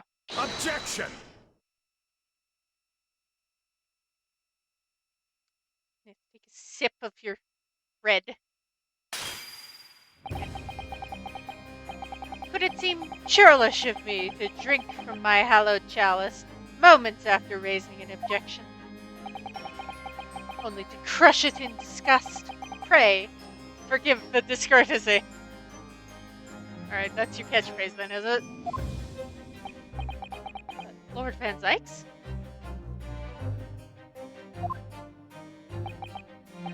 It seems I must retract my earlier remark. What do you mean? I mistakenly credited with those jurors with intelligence, describing them as insightful. Yet we have just witnessed them falling for a cheap trick performed by an Eastern entertainer. Lawyer, please. Please call me a lawyer. What I am. I'm a lawyer.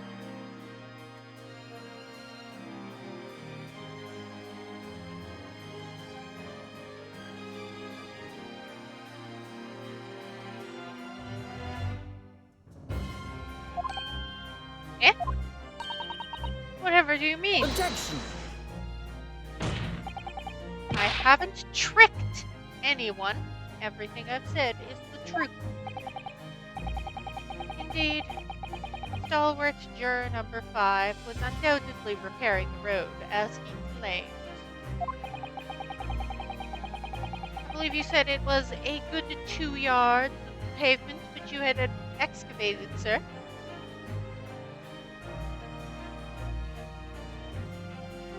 I believe that was, in fact, what he said, yes. That's right. Took me the whole day and they paid me a measly tuppence for it.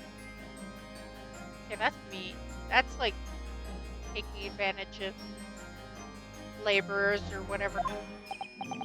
Now, my learned Nipponese friend, tell me. Do you have any notion of the distance that 2 yards represents?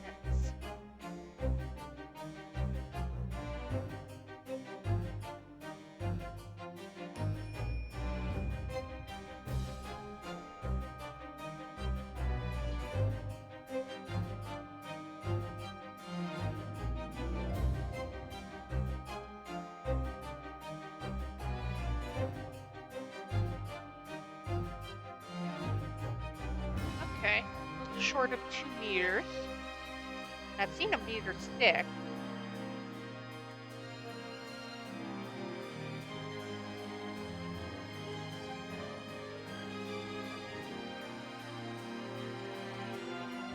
Oh, wow.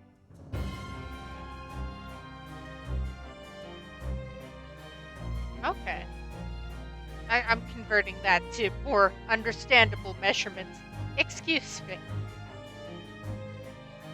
No, then I have a good idea of how much that is.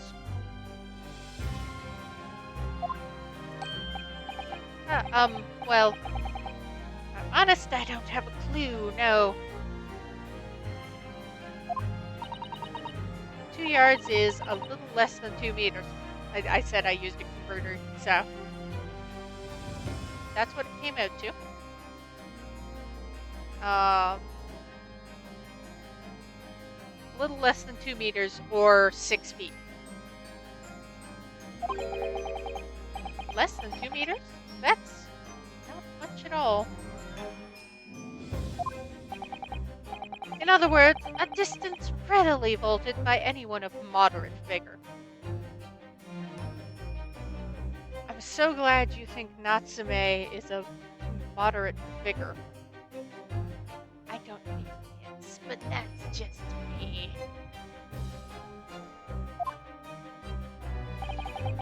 Would you not agree, my stalwart friend? Eh? Me? I can't say you're wrong, no. But again, if they were currently working on the road, there would have been like at least one person going, "Hey, no, we're fixing this. Go away."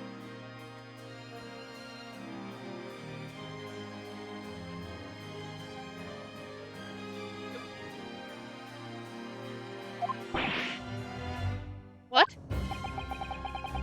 And did you perchance erect a sign to prevent pedestrians from passing the site of your works? Eh? Wouldn't dream of it. What a waste of time. I think it would be more a waste of time if someone got injured and decided to be like, "Hey, you owe me money for my injury because your workers didn't put up signs or whatever." No coaches would have had a hope of passing anyway. I mean, just turn any gentlefolk back when they come. They were turning people back. Kids just jump right over us all the time. The accused is no gentleman as far as I can see. I'm gonna smack you. Throw your stupid wine bottle at your head.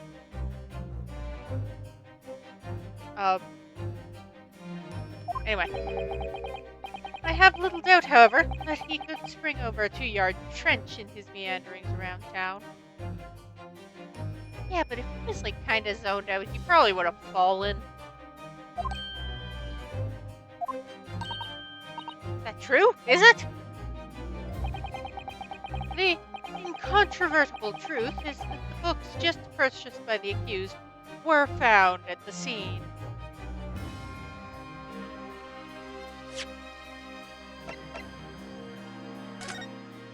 Were they the picture of Monsieur Lecoq, the Milford Gaborio, and Canterbury yearnings? Did you check the books against the receipt?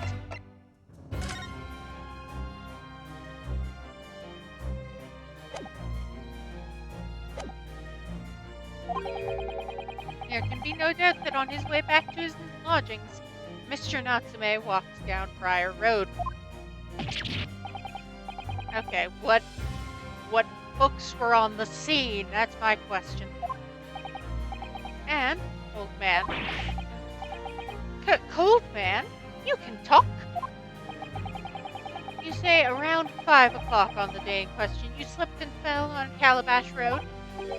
Pray, was there a suspicious-looking Peaponese behind you at the time? Oh, I can't say I remember. Can't say as I remember. You don't remember? How about a wager, my learned friend? You say it was this old man the accused saw. I would lay 1,000 to 1 against you being able to prove it. I mean, I can't prove it, but the logic was to find a hole. Well, this is a situation. Lord Van Zykes, explain yourself. My lord? If you had such a trenchant argument up your sleeve, why in the world did you not proffer it during the summation examination? My thought is he likes to play with his prey. I'm opening a separate beverage. Finish the first one.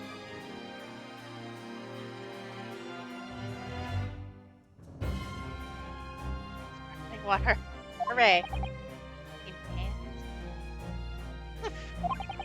I wanted to give this young, foreign student the sightseeing experience he no doubt came for. I wanted him to see for himself as how the opinion of the jury is so readily swayed. But my hospitality has its limits. They have been reached, I feel. Oh, the cloak comes off. So, my learned friend, today's sightseeing tour of London is now over. What are you talking about? My lord? The prosecution requests permission to call its next witnesses to the stand. Granted. Bailiff, bring forth the witnesses. Its next witnesses? The witnesses that were mentioned and we said we should interrogate, and he was like, oh, I'll only bring them out if it's necessary. Apparently. It's necessary.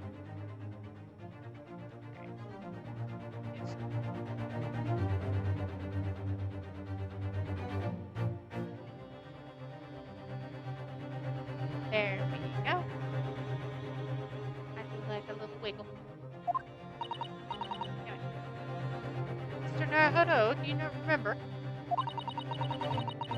We've been told on several occasions there were eyewitnesses to the incident.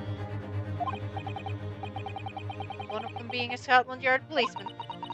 I'm afraid that's likely to be the prosecution's next witness. Alright.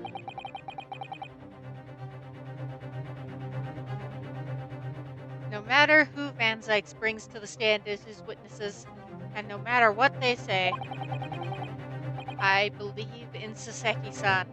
I know he's innocent. And I'll keep believing to the very end, till this battle is over.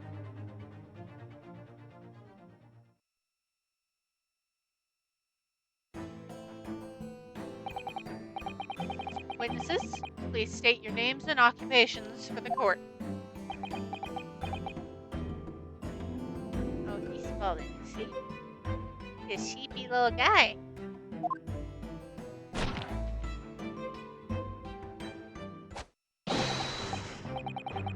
Constable Rolly Beat, sir. Nothing to report on the streets, sir.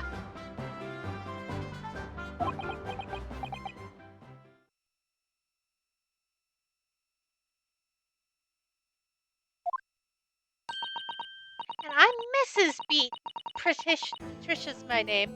I'm proud to say I'm this young town hero's wife. And you're just as violent as Miss Joan.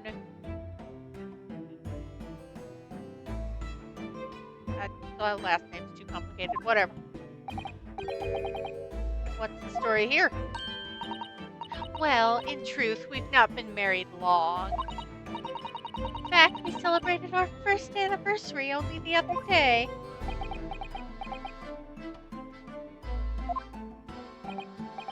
No, it was your husband I was asking about. He seems tired. Hardly surprising. Whilst being an honorable occupation, patrolling the beat is the most demanding work in the world. Oh, really? I'm sure I've heard that before, actually.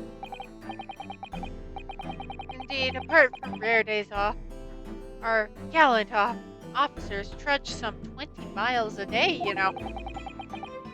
They patrol boarding houses and pubs, collect taxes, survey the streets, check that the meters are reading true. And they're responsible for keeping the streets clean and lighting and extinguishing our streetlights. A number of items on that list that don't sound much like policing duties at all. Like the taxes. And well, not the streetlights. Cleaning the streets, though. That sounds more like a street sweep job.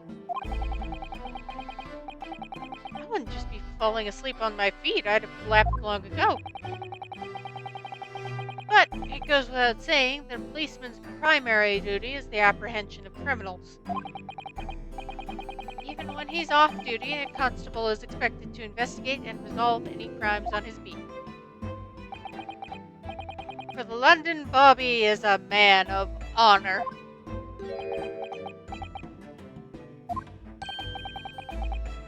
And a man of slumber.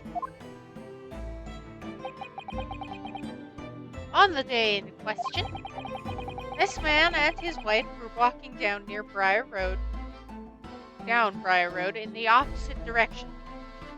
And we've heard from Inspector Gregson that the fog was light enough to see across the street. They witnessed the incident as it occurred. Is that not correct, Mr. and Mrs. Beat? That's right, sir. Isn't it, Rolly?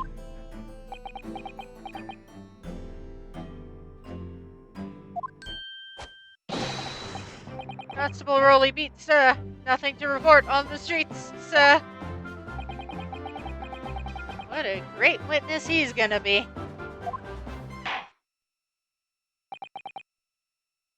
Very good. I'd like to hear your formal testimonies now, please. You will tell the court what you saw on the afternoon of the incident. Yes, sir. Oh, yeah. Yeah, he's gonna be fantastic to cross-examine. It was our wedding anniversary, and Rolly was taking me out for a meal. There was no time to change after work. Anyway, two silhouettes appeared out of the fog on the pavement in front of us. All of a sudden, one of them just collapsed on the floor. The other scattered something before running off. We ran straight over, of course, and went for help at a nearby police box. Definitely that Japanese man. Doc, Rolly and I both saw him clear as day. Well, this is extremely compelling testimony, I must say.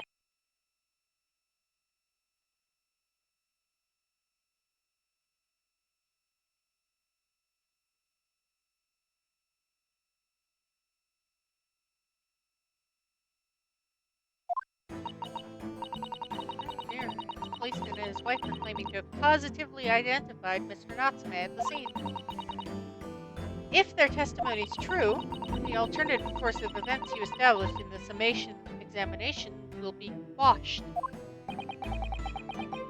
Death knell, in fact, is that alternative was never viable in the first place.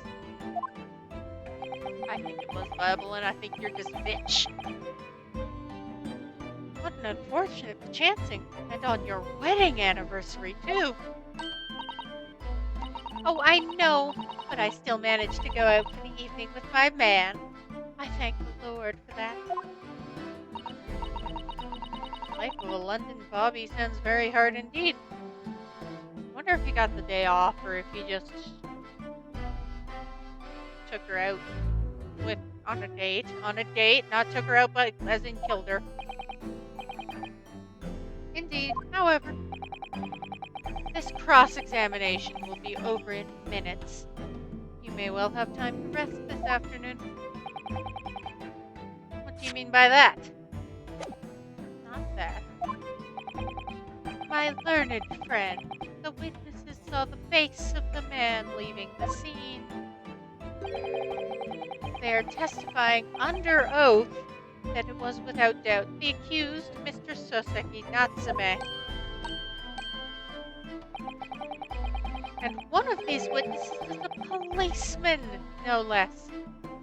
So you appreciate the gravity of the situation, I'm sure. Except that man's so tired his wife has to do all the talking. Enough preamble. Counsel for the defense. Commence the cross-examination, please. Yes, my lord.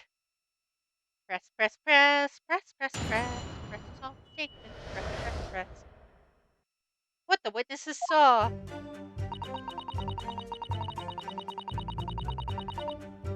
Hold it! I am pressing every statement. No time to change afterward, you said? Are you also a member of the police, Mrs. B? Oh no, sadly not. It's a drought for strapping young men only. Women, children, and the elderly can't even apply.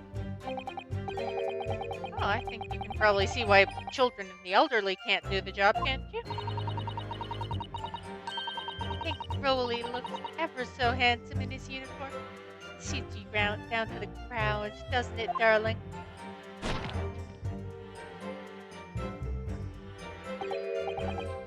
What? I just finished my beat. Pat and I were heading back to the station. I was actually planning on getting changed there. Is he talking in his sleep? This is creepy. Oh no, Rolly, I much prefer you in uniform. Sometimes I don't recognize you when I see you in plain clothes. Oh dear, that doesn't seem healthy. Kindly adhere to the point. You were going for a meal after you'd finished your beat for the day, correct? That's right, sir. Yes, although I was fit to drop, to be honest. After spending the whole day on my feet. But policing is my life, sir. As long as I'm the proud owner of this, I'll serve my city and my queen to the end. What's that now? My warrant card, sir. Proof I'm a London copper. Has the most noble founding principles of the force written on it, as a reminder to all us policemen of our sworn duty to patrol the streets of London town and uphold the peace of the common man. Sir, and for such a noble cause I cover 20 miles every single day without fail and without a grumble. As I know the plodding of my boots is all Londoners need to hear to feel safe and secure. So, fighting crime doesn't appear to come into it then.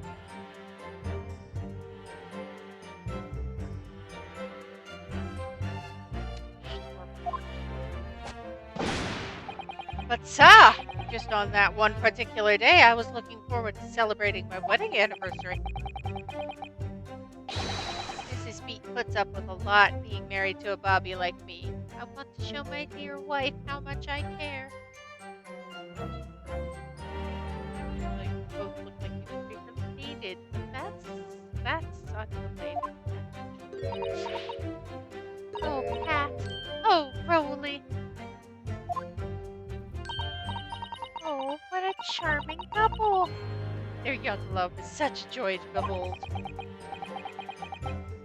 If a little, over the top, perhaps. And then, kindly describe what happened next. Press all the things. Press, press, press. Hold it! Just see if I can get more information. 2 silhouettes. That's right, they were coming towards us. Walking up Briar Road in the opposite direction. There's a rather plump figure, followed by a scrawny, thin-looking man.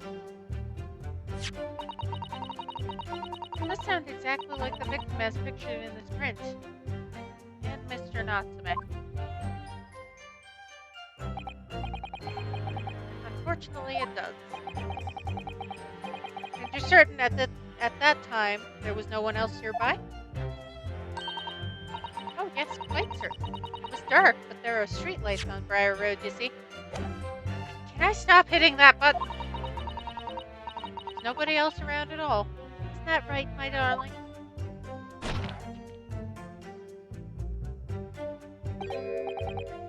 What? Yes, that's right. Of course, there was a light fog on the ground. But Briar Road is dead straight. See a fairly long way down the pavement. And then there's street lighting as well. Didn't see any other pedestrians. Before sleep takes a firm hold, your answer please, Mr. Beat. Are you quite sure of what you've just said? Yes, sir. As a copper who spends every day keeping watch on the streets, I'd swear to it, sir. As sure as my love for Patricia is true. Oh, Pat. Oh, Rolly. You're still maintaining that no one else was around other than the victim and attacker. It's starting to seem like that must be how it really happened. It's beginning to seem like there's nowhere to run. Well, that didn't stop Mr. Natsume, did it? He fled the scene all too convincingly. I believe we have a reasonably clear idea of the situation just before the incident now.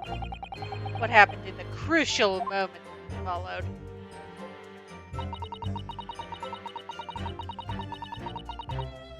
Hold it! Scattered something? What do you mean by that? Oh, well, I couldn't quite make out what it was at the time, but then when we got closer, we realized what it was. Didn't we, darling? Also, the matching scarves are really cute. Huh? Yeah, that's right. Some old books. Old books. Yes, sir! Culprit had dropped a number of them, all around where the victim lay on the pavement. As clearly pictured in this photographic print. The Japanese man did that when he did the deed. How about we not? It remains to be established that the defendant was indeed the attacker. But we saw him. He was the man in the dock, without question, sir. The mustache, the hunched back, the cat-like eyes, the taut mouth, the stubbed nose, everything. Any more insults you want to throw in? He looked down at the poor defenseless woman with those terrifying, intense eyes, and suddenly threw his books down onto the pavement and ran away. I see. This is tough. They seem as though they're telling the truth here. May I remind the court that This unambiguous testimony comes from a policeman and his wife. Now, please, continue. Yes!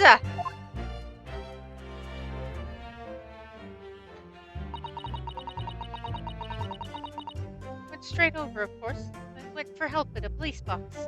Hold it! My police box. I'd say things right. I gotta do the birds. The birds. Oh, I'm turning into just as much a vampire as Van Zykes.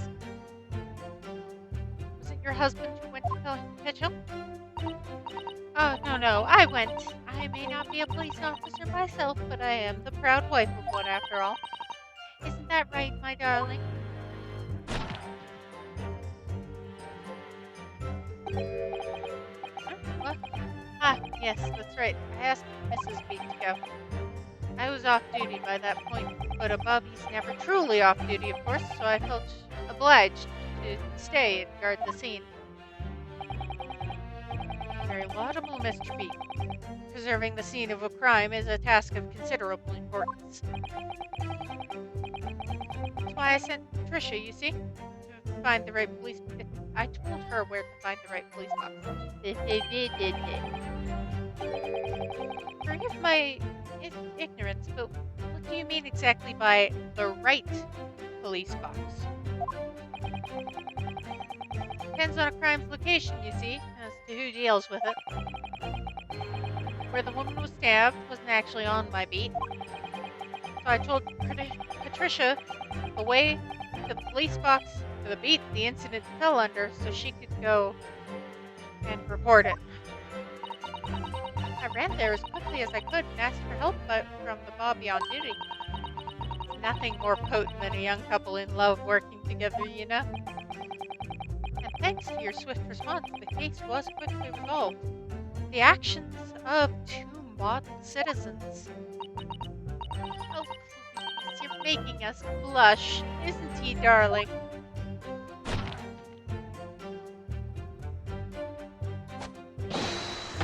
Yes, sir. What Patricia said, sir. Let's move on, shall we? Definitely that Japanese man in the dock. Crowley and I both saw him as clear as day. Hold it! Interesting. Surely you wouldn't have been able to see his face by the light of the gas street lamps, would you? We absolutely could. Us Londoners have exceptional eyesight, I'll have you know. Good gosh, is your husband going to be okay? This is violence. Right. The light from the street lamps was more than enough. My husband already told you the fog was only light, didn't he? Yes, and what of the fog? We're famous for it across the globe, I believe. It's an absolute menace to those of us who have to live with it, of course. Oh, it is. When it's thick, you can't even see the hand at the end of your own arm. All right, I take your point. Now, could you stop shaking your husband about?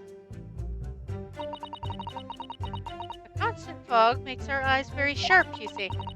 That's why we can tell you for sure and certain it was that little Japanese man we saw.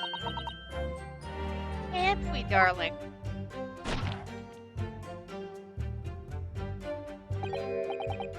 What? Yes, it was the accused, no mistake. The mustache, the hunched back, the cat-like eyes, the taut mouth, the snub nose. Unmistakable, sir. As far as this couple's testimony is concerned, there can't be any question. Saseki-san, they saw her running away from the scene of the crime. That's it, isn't your entire testimony?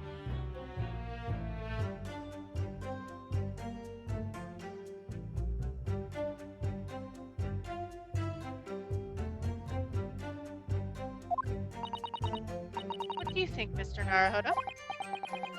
I hate to admit it, but on hearing the testimony, it really does seem as though Mr. and Mrs. Beat saw what they say they saw. Mr. Natsume running away from the scene on Briar Road that day. Yes, I feel the same. So if that's true, where does it leave us? With a crime. And hopefully not a guilty verdict. The members of the jury are sure to call for a guilty verdict after this testimony. And we won't be able to turn them around again. Oh no. Then what do we do? Kazuma-sama, we're here. What are you trying to say? I think we would try and find a contradiction somewhere else within their testimony. What do you mean somewhere else? Their statement about seeing Mr. Natsume is unequivocal. Calling that into question won't help. But if you could identify some other part of their testimony which appears to contradict the facts, you might be able to discredit them, to make the jury doubt if the pair's memory of the day is accurate. Oh, great. But simply, we must focus on finding a discrepancy in their statements somewhere. If we don't, I'm afraid the trial might reach an early and unfavorable conclusion. Why do I seem to always be so up against it? Because you, sir, are the protagonist. And that is your lot in life. Mr. Lawyer, sir, can I ask you something? Oh, yes, of course, what is it? Well, you keep asking all these questions about everything we've told you, so it seems like you don't believe our testimony. Is that right? Is it? Well, out with it? Hiring. Never mind. What? No. It's really not that at all. My husband's a policeman, remember? And I know what I saw. I remember every last detail. Everything. Like, oh, I know. What about the books the man dropped? I could tell you the names of every single one I could. Every single one. You dare to question how reliable my testimony is? Stop yoinking your husband around. It'll do, Miss B. No, it won't do at all. Japanese lawyer has no idea what I'm capable of. Even if I decide to forgive him for insulting us, don't think for a minute that Broly will. I don't think Broly even knows that he's being insulted at any given moment. Because, it's that. I really didn't mean to cause offense. Please, put your husband's fists down. Perhaps you would like the opportunity to supplement your testimony, Miss Speed. Might that appease you? Oh, thank you, my lord. That would settle things nicely. Wouldn't it, darling?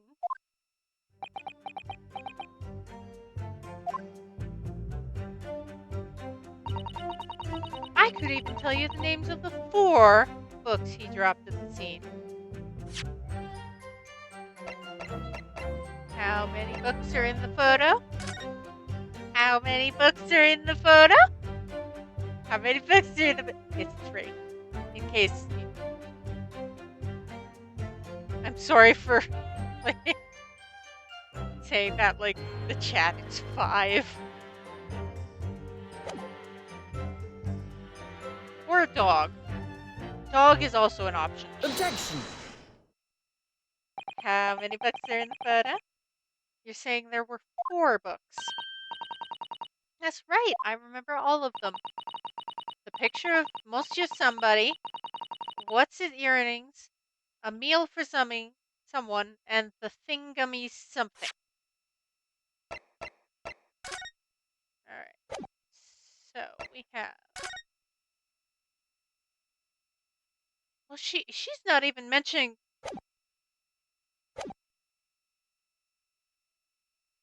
The picture of Monsieur Lecoq. Canterbury Yearnings. A meal for the guy. The thingamy something, though. That book seems to have disappeared. And also, you're not really telling me the actual titles, madam. Sorry, Mrs. B. There is a fundamental flaw in that statement of yours. Oh no, what flaw? Simply that, at the scene of the crime, there were only 3 books. Not 4. How many books are in the photo? 3. What? Look at this photographic print of the scene of the crime. 1, 2, 3. As you can clearly see, there are only 3 books. But no, that can't be. I saw them. Oh, I know what it is. Yes, you can't fool me. Sorry? It's that big old lump of a dead body. Lady so large, her corpse is. First off, she's not dead. Blocking the view of the 4th book, that's all. Let's at least try to remember the poor woman isn't dead, even if we're insulting her size. Sorry, Mrs. Beach.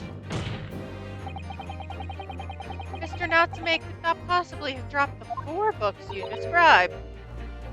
Why not? Fascinating.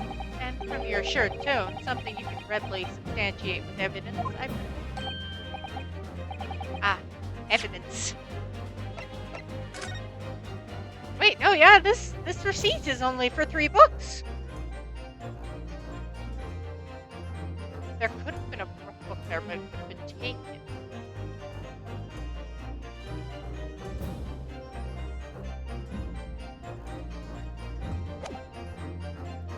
The receipt is only for 3 books.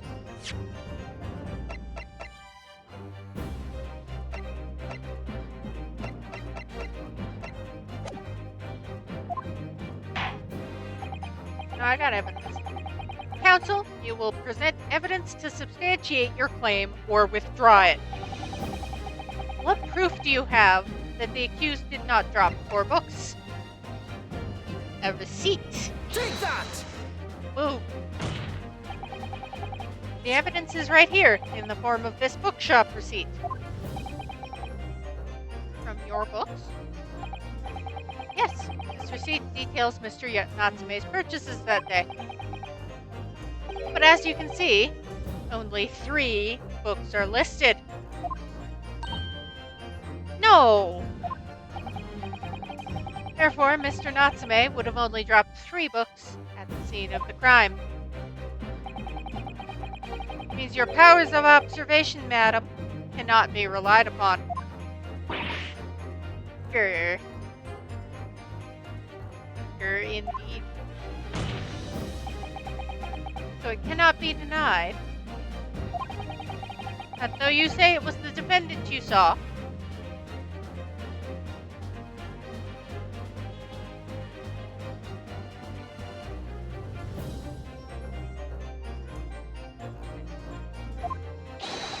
you could very well be mistaken. Oh no, oh no, oh no, oh no. No! Objection! Alright. Prove me wrong. Let's go. It's plainly evident that it is your powers of deduction that cannot be relied upon, my learned Nipponese friend. What? What cannot be denied is that these 2 witnesses saw the accused running from the scene.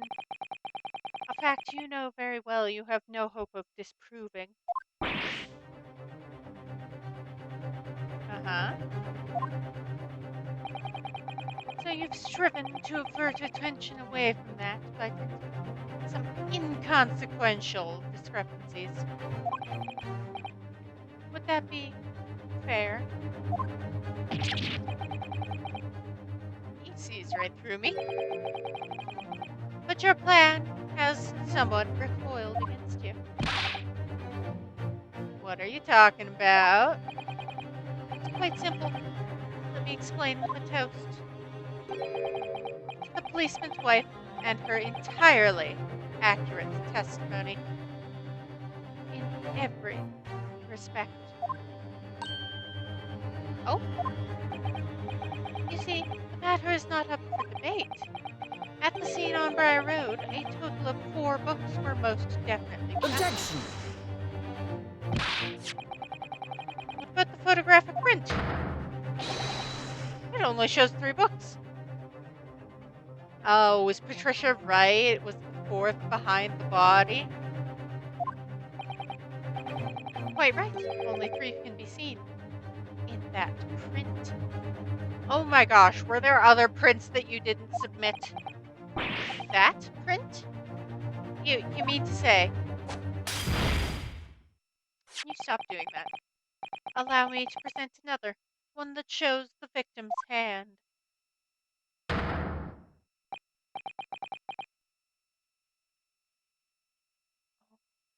Hey, that looks burnt.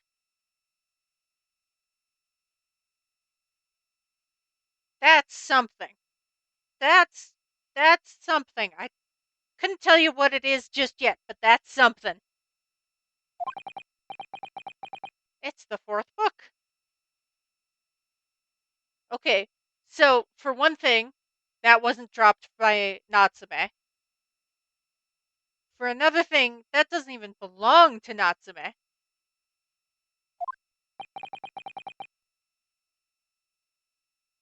As you will observe, the 4th book was hidden from view in the original print by the victim's torso.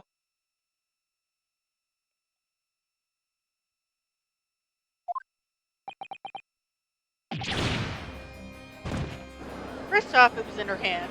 Second off, it wasn't dropped by him because I don't think he owned a copy. There, you see. Look at that. Look, look, look. Yes. It's just like I said, isn't it, my darling? Yes, sir. Patricia's always right, sir. Let us study the receipt of the books purchased by the accused on the day in question. Miss Beat, the titles once again, if you please. Oh, yes, of course. The picture of Monsieur somebody or other. Picture of Monsieur Le... What's it, yearnings? Canterbury yearnings. A meal for someone. A meal for Gaborio, in fact. As the court has just heard, the witness remembers the book titles flawlessly, save for a few minor details. Miss Beat's power of recollection can only be described as exceptional. Did you hear that, Rolly? The gentleman paid me a compliment. Yes, sir, flawless, sir. Patricia is flawless. But there are only 3 books on the receipt, and Mrs. Beat mentioned 4. There's nothing surprising about that. Clearly, the 4th book is that which is shown in this photographic print. Sorry, counsel, but does that not seem odd? Why should the 4th book be omitted from the receipt? 'Cause Mr. Natsume didn't buy it. Not his. It's not odd at all, my lord. As the photograph clearly shows, the 4th book was found in the victim's clutches. In other words, it belongs to the victim. I don't think it belongs to her either. It doesn't belong to Natsume, but I don't think it belongs to her. I think she picked it up off the ground.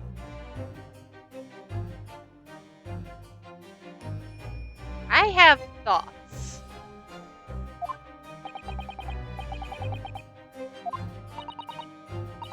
record. What became of that fourth book? Obviously, it wasn't overlooked by the investigating officers at Scotland Yard. I have it here as evidence. You will submit that and the aforementioned photographic print to the court, please, counsel. My pleasure, my lord. Second crime scene photograph. The fourth book.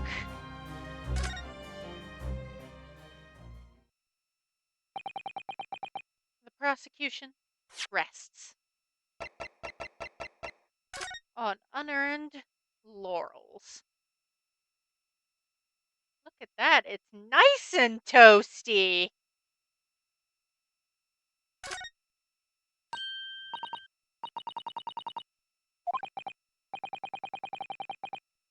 Never be able to read it in that state, especially not the latter pages. A terrible waste. Damage must have occurred very recently. Book. Recently damaged by fire. Why does that seem to raise a red flag? Truly a mystery beyond comprehension. The information has been updated. That's all I wanted. I have nothing further to add.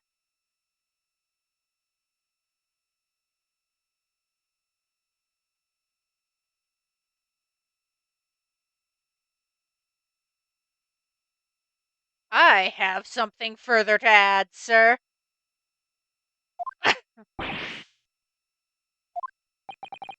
You seem surprised, my learned friend. But your resistance until now has been in vain. Entertaining, yes, but futile. The spurious longer route to the accused lodgings that you tried to establish in your summation examination, and the attempted discrediting of the witness's powers of recollection in your cross-examination. Futile? I walked right into this, didn't I? You see, everything we've said is true. Isn't that right, my darling? Yes, Pat. Marry me, Pat. You're already married. Why are you asking her to marry you? So, perhaps the ladies and gentlemen of the jury would like to reconsider their position? Should the court waste any more time on this Nipponese travesty? I say yes. I say yes, you should.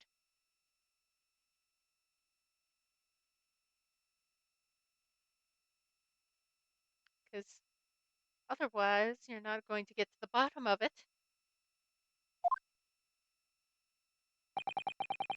Or is the decision you have to make all too apparent already?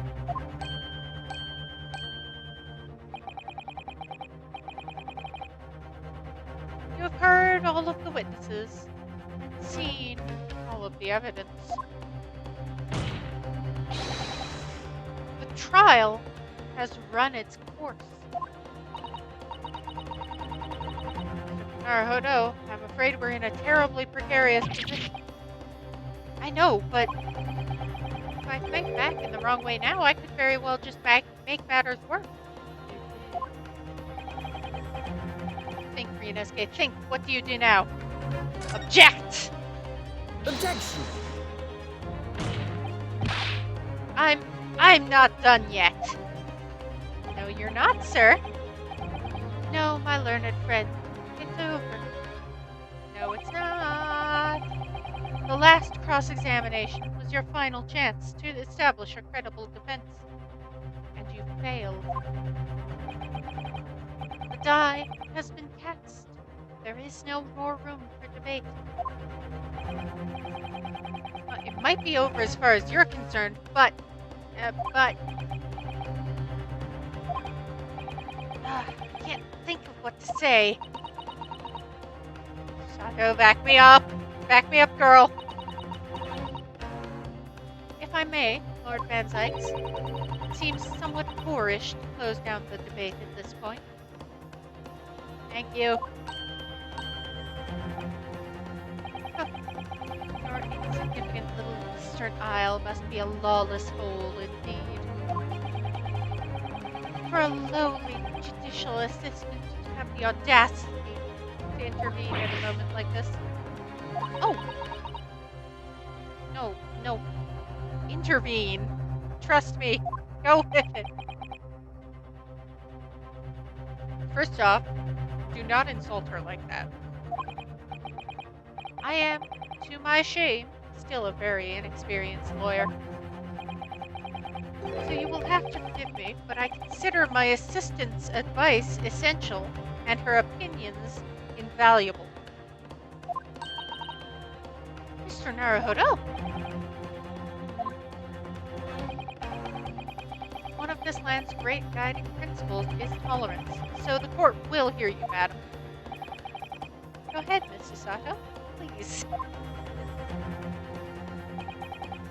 Very well. Pray, what insight can you give us? What have we all overlooked in this matter, you see, that you see fit to pursue further? Well, the court has been presented with new evidence, but only after the last cross-examination finished.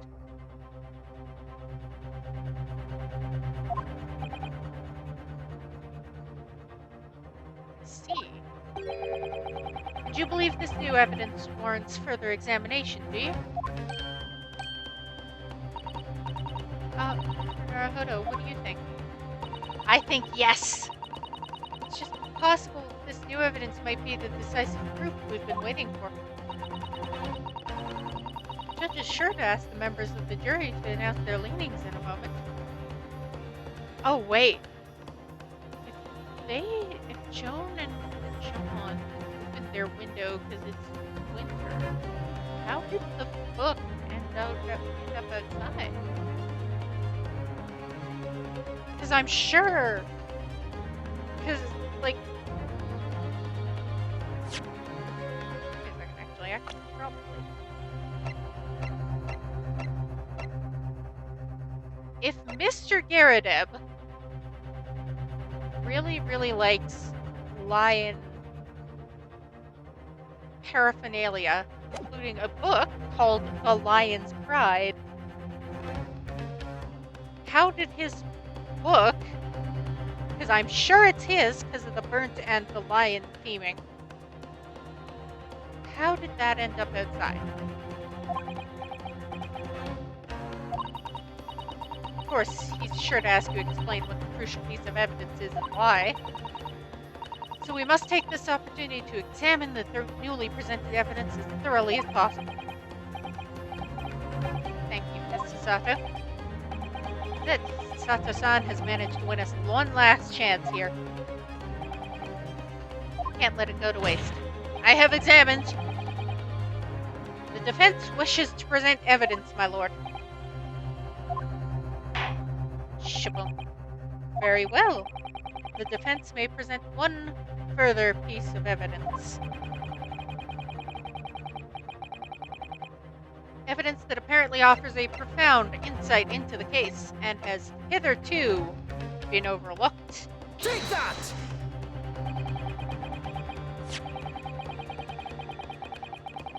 Oh no, shit! I messed up! I fucked up! Oh no! Objection!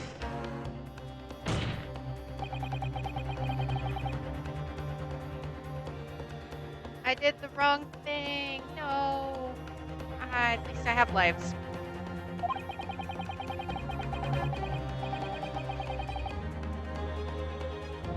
Unless I didn't do the wrong thing and I'm thinking I did the wrong thing and...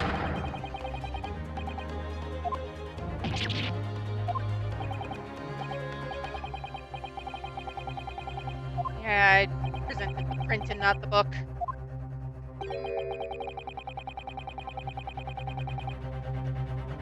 This is me being the... Did I... Wait.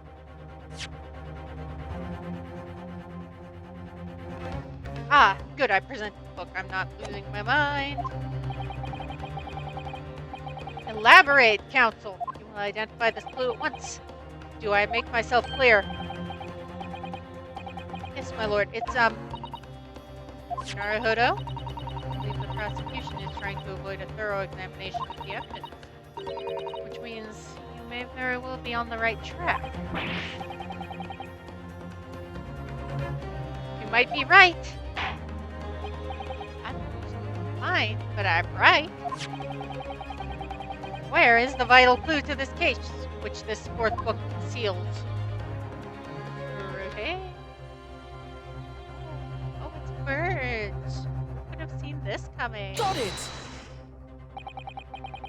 I would ask the court to observe the back of the book in question. The back? What do you... Good gracious! It's been burnt to a crisp. So we have to ask ourselves, why was the victim clutching what is clearly an unreadable book? It's undeniable and an extremely unnatural thing for her to be doing.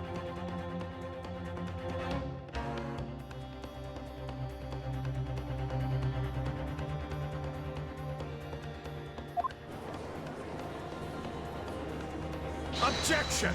So, finding out about Mr. and Mrs. Yaradeb was actually helpful to the case, apparently. Oh! Were I to concede the point that bears no relation to the case, there is nothing to discuss. So, should you wish to assert this fire damage is some failed clue as to what happened that day, pray, do enlighten us all. What truth does this charred book hide? Charred book. It's just one possibility here, which I can't quite bring myself to rule out. It's an outside chance, certainly, but worth a try. I'll explain my theory. Don't keep us waiting any longer then, Counsel. Explain this theory of yours. What are you suggesting you can ascertain from the fire damage this sorry tome has suffered? Of the tome. The burn on the back of this book reveals a startling truth about the book's owner. I beg your pardon? I already know who the book belongs to. The victim was gripping it in her hand as she fell to the floor, obviously. It's hers. No. The question of how this book came to be in the victim's hand has yet to be answered. However, as to the question of who the book really belongs to and where it originated, the defense has very credible answers. And I'm sure juror number 4, I think she was, will back me up on this. Good gracious, how can you possibly... Very well, I'll play along with this futile attempt to delay your inevitable demise. But do remember, the members of the journey may well burn you if your little gamble goes awry. Credible answers that one of the jury members can back up, even. Counsel, the defense's response here is very likely to influence the final outcome of this trial. Tell the court, who do you claim is the owner of this burnt book? Mr. John Yaradeb.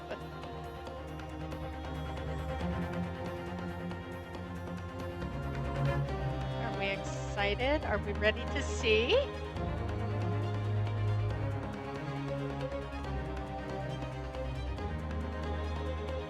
Take that!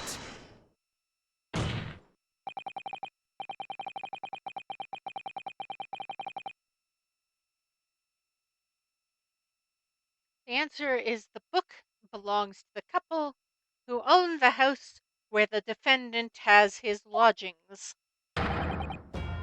a certain Mr. and Mrs. Garadeb. The landlords? Whether this is some extraordinary coincidence or some kind of fate at work, I don't know, but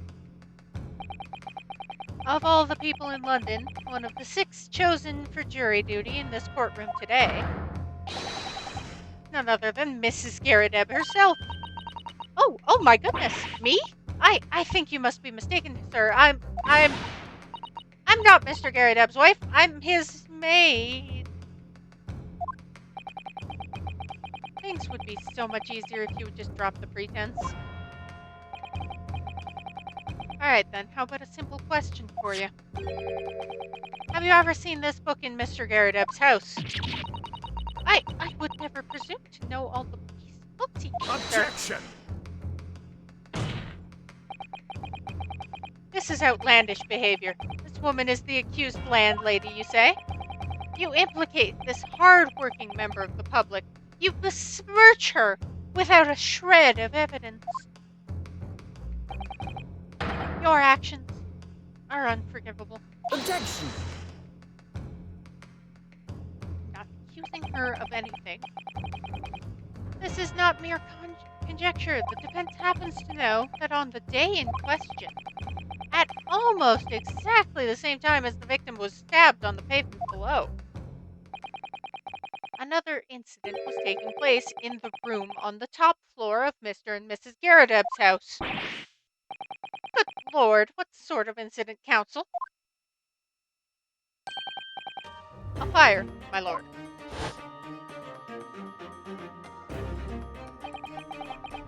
Right to say it was. Happened in the blink of an eye, you know. Whole place filled with smoke. Couldn't see a bully thing. Didn't take long for the fire to spread, of course. All the furniture started going up as well. Worst of it is, I lost my favorite book called The Lion's Pride. The book title of the burnt-up book, Lion's Pride.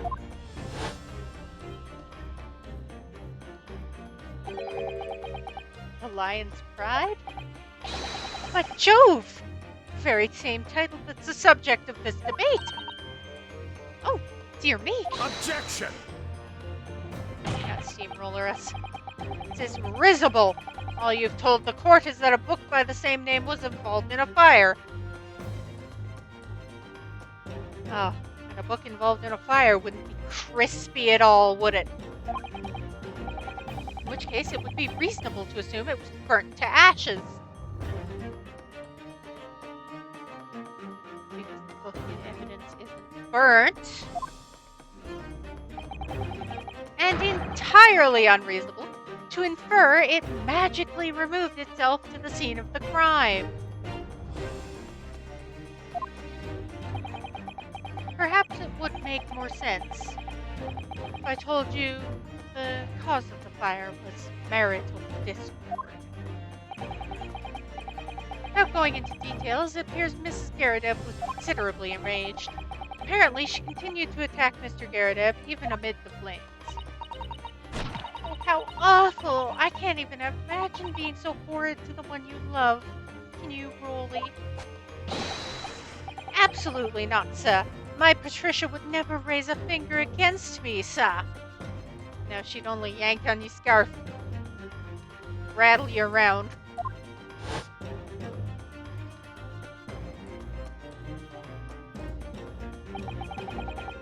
Had all my favorite novels in that case. But as soon as the fire got hold of them, that was it. Whoosh! Up in smoke. Then the wife started hurling things at me.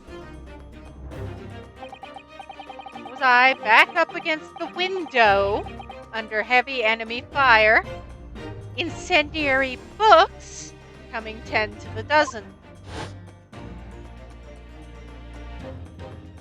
In other words, it got out of the window. The man had his back up against the window, and he had burning books thrown at him. Goodness gracious, are you suggesting that the book was thrown through a window and landed coincidentally at the scene of the crime? It was probably thrown with great force.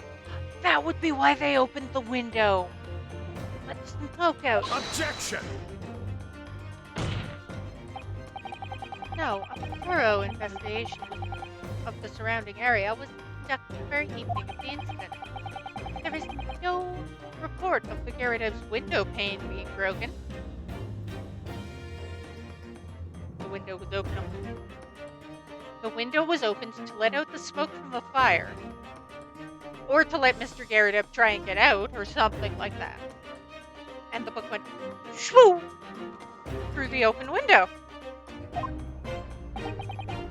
I've connected the two dots. Quite true. We also saw no sign of broken glass when we visited the Gyarados household. But is it not conceivable the window was open at the time in... Not even remotely. Bitch, there was a fire! Let us not forget the season and the chilling weather that accompanies it. There was a fire! There was a fire, and smoke and whatnot. No Londoner would ever leave a window open in the middle of winter. Would they open it if there was a fire and smoke and whatnot, though?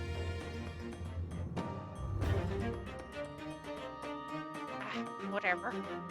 I'm sure we'll go over that later.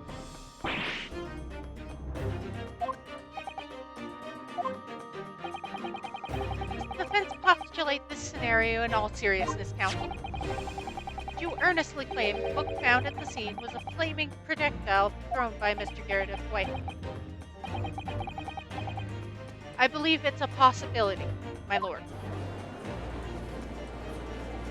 Oh my gosh, they're connected by the scarf. I hadn't...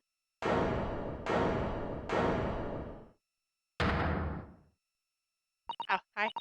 Hi, John Gyarados. Well, I hope everyone can see you for what you are now, you little foreign trickster. You call yourself a lawyer, but you're just a coward. A mean coward. Really?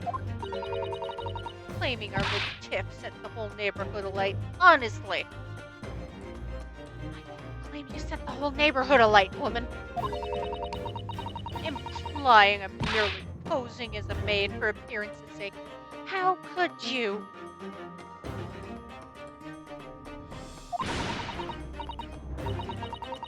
It's nothing to do with this beastly case, not any of it. All you've done is sully our family's name. No, I assure you that was never my intention.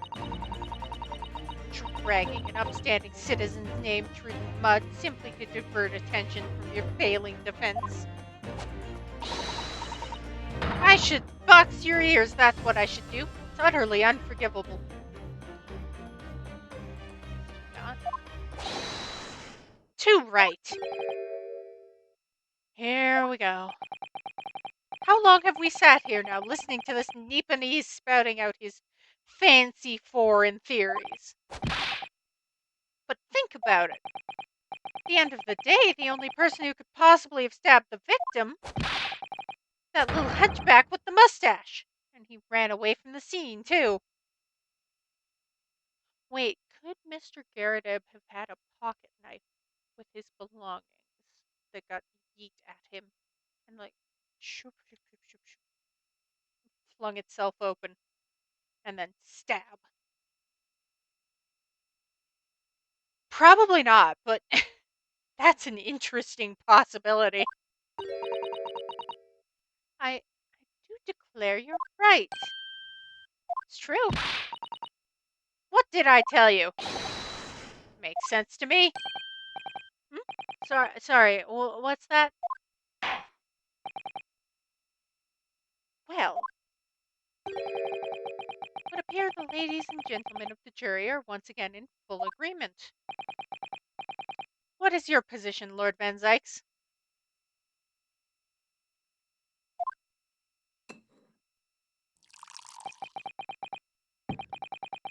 Pour yourself a beverage. In truth, my lord, I feel these have been unnecessarily protracted proceedings. But then, One must always exercise patience in order to savor the best vintage. No, wait! The mystery of the fourth book still hasn't been... If books are your predilection, my learned friend, study them on your own time.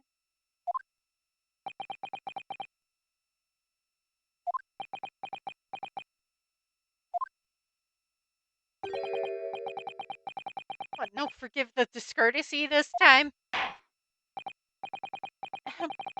In that case, ladies and gentlemen of the jury, you will now state your individual decisions regarding the defendant's culpability for the court to hear. Guilty! Guilty.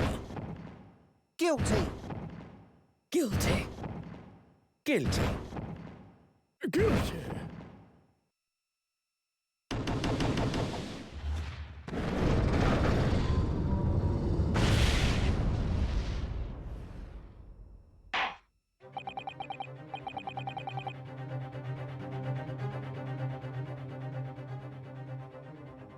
Thank you for that unambiguous response. Twice now. It's over. Mr. Naruhodo, don't give up.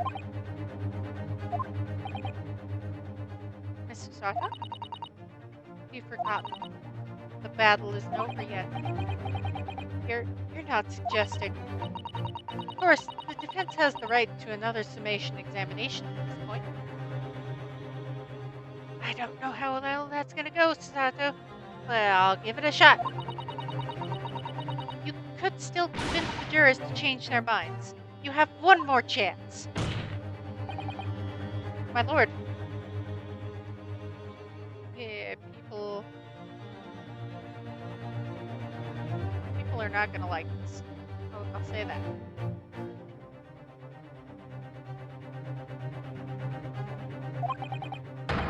The defense asks to exercise its right to a summation examination. Huh. You believe you still have tricks up your sleeve? I don't intend to trick anybody. I intend to uncover the truth. This is no time to be downcast. As long as there's a chance, I have to stay strong and determined. Yay! To be continued. Next time, because it's been like 3 hours. Yes, I'd like to save.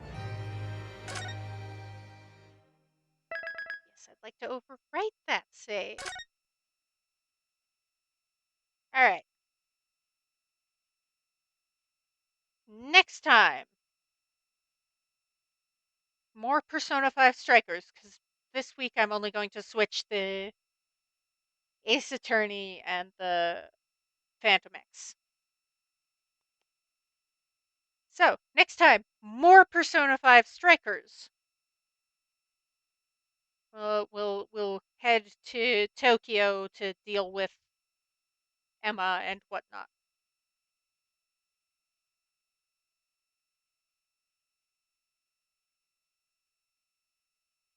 Okay? Okay. I will likely be on Wednesday. I will attempt to do it Wednesday.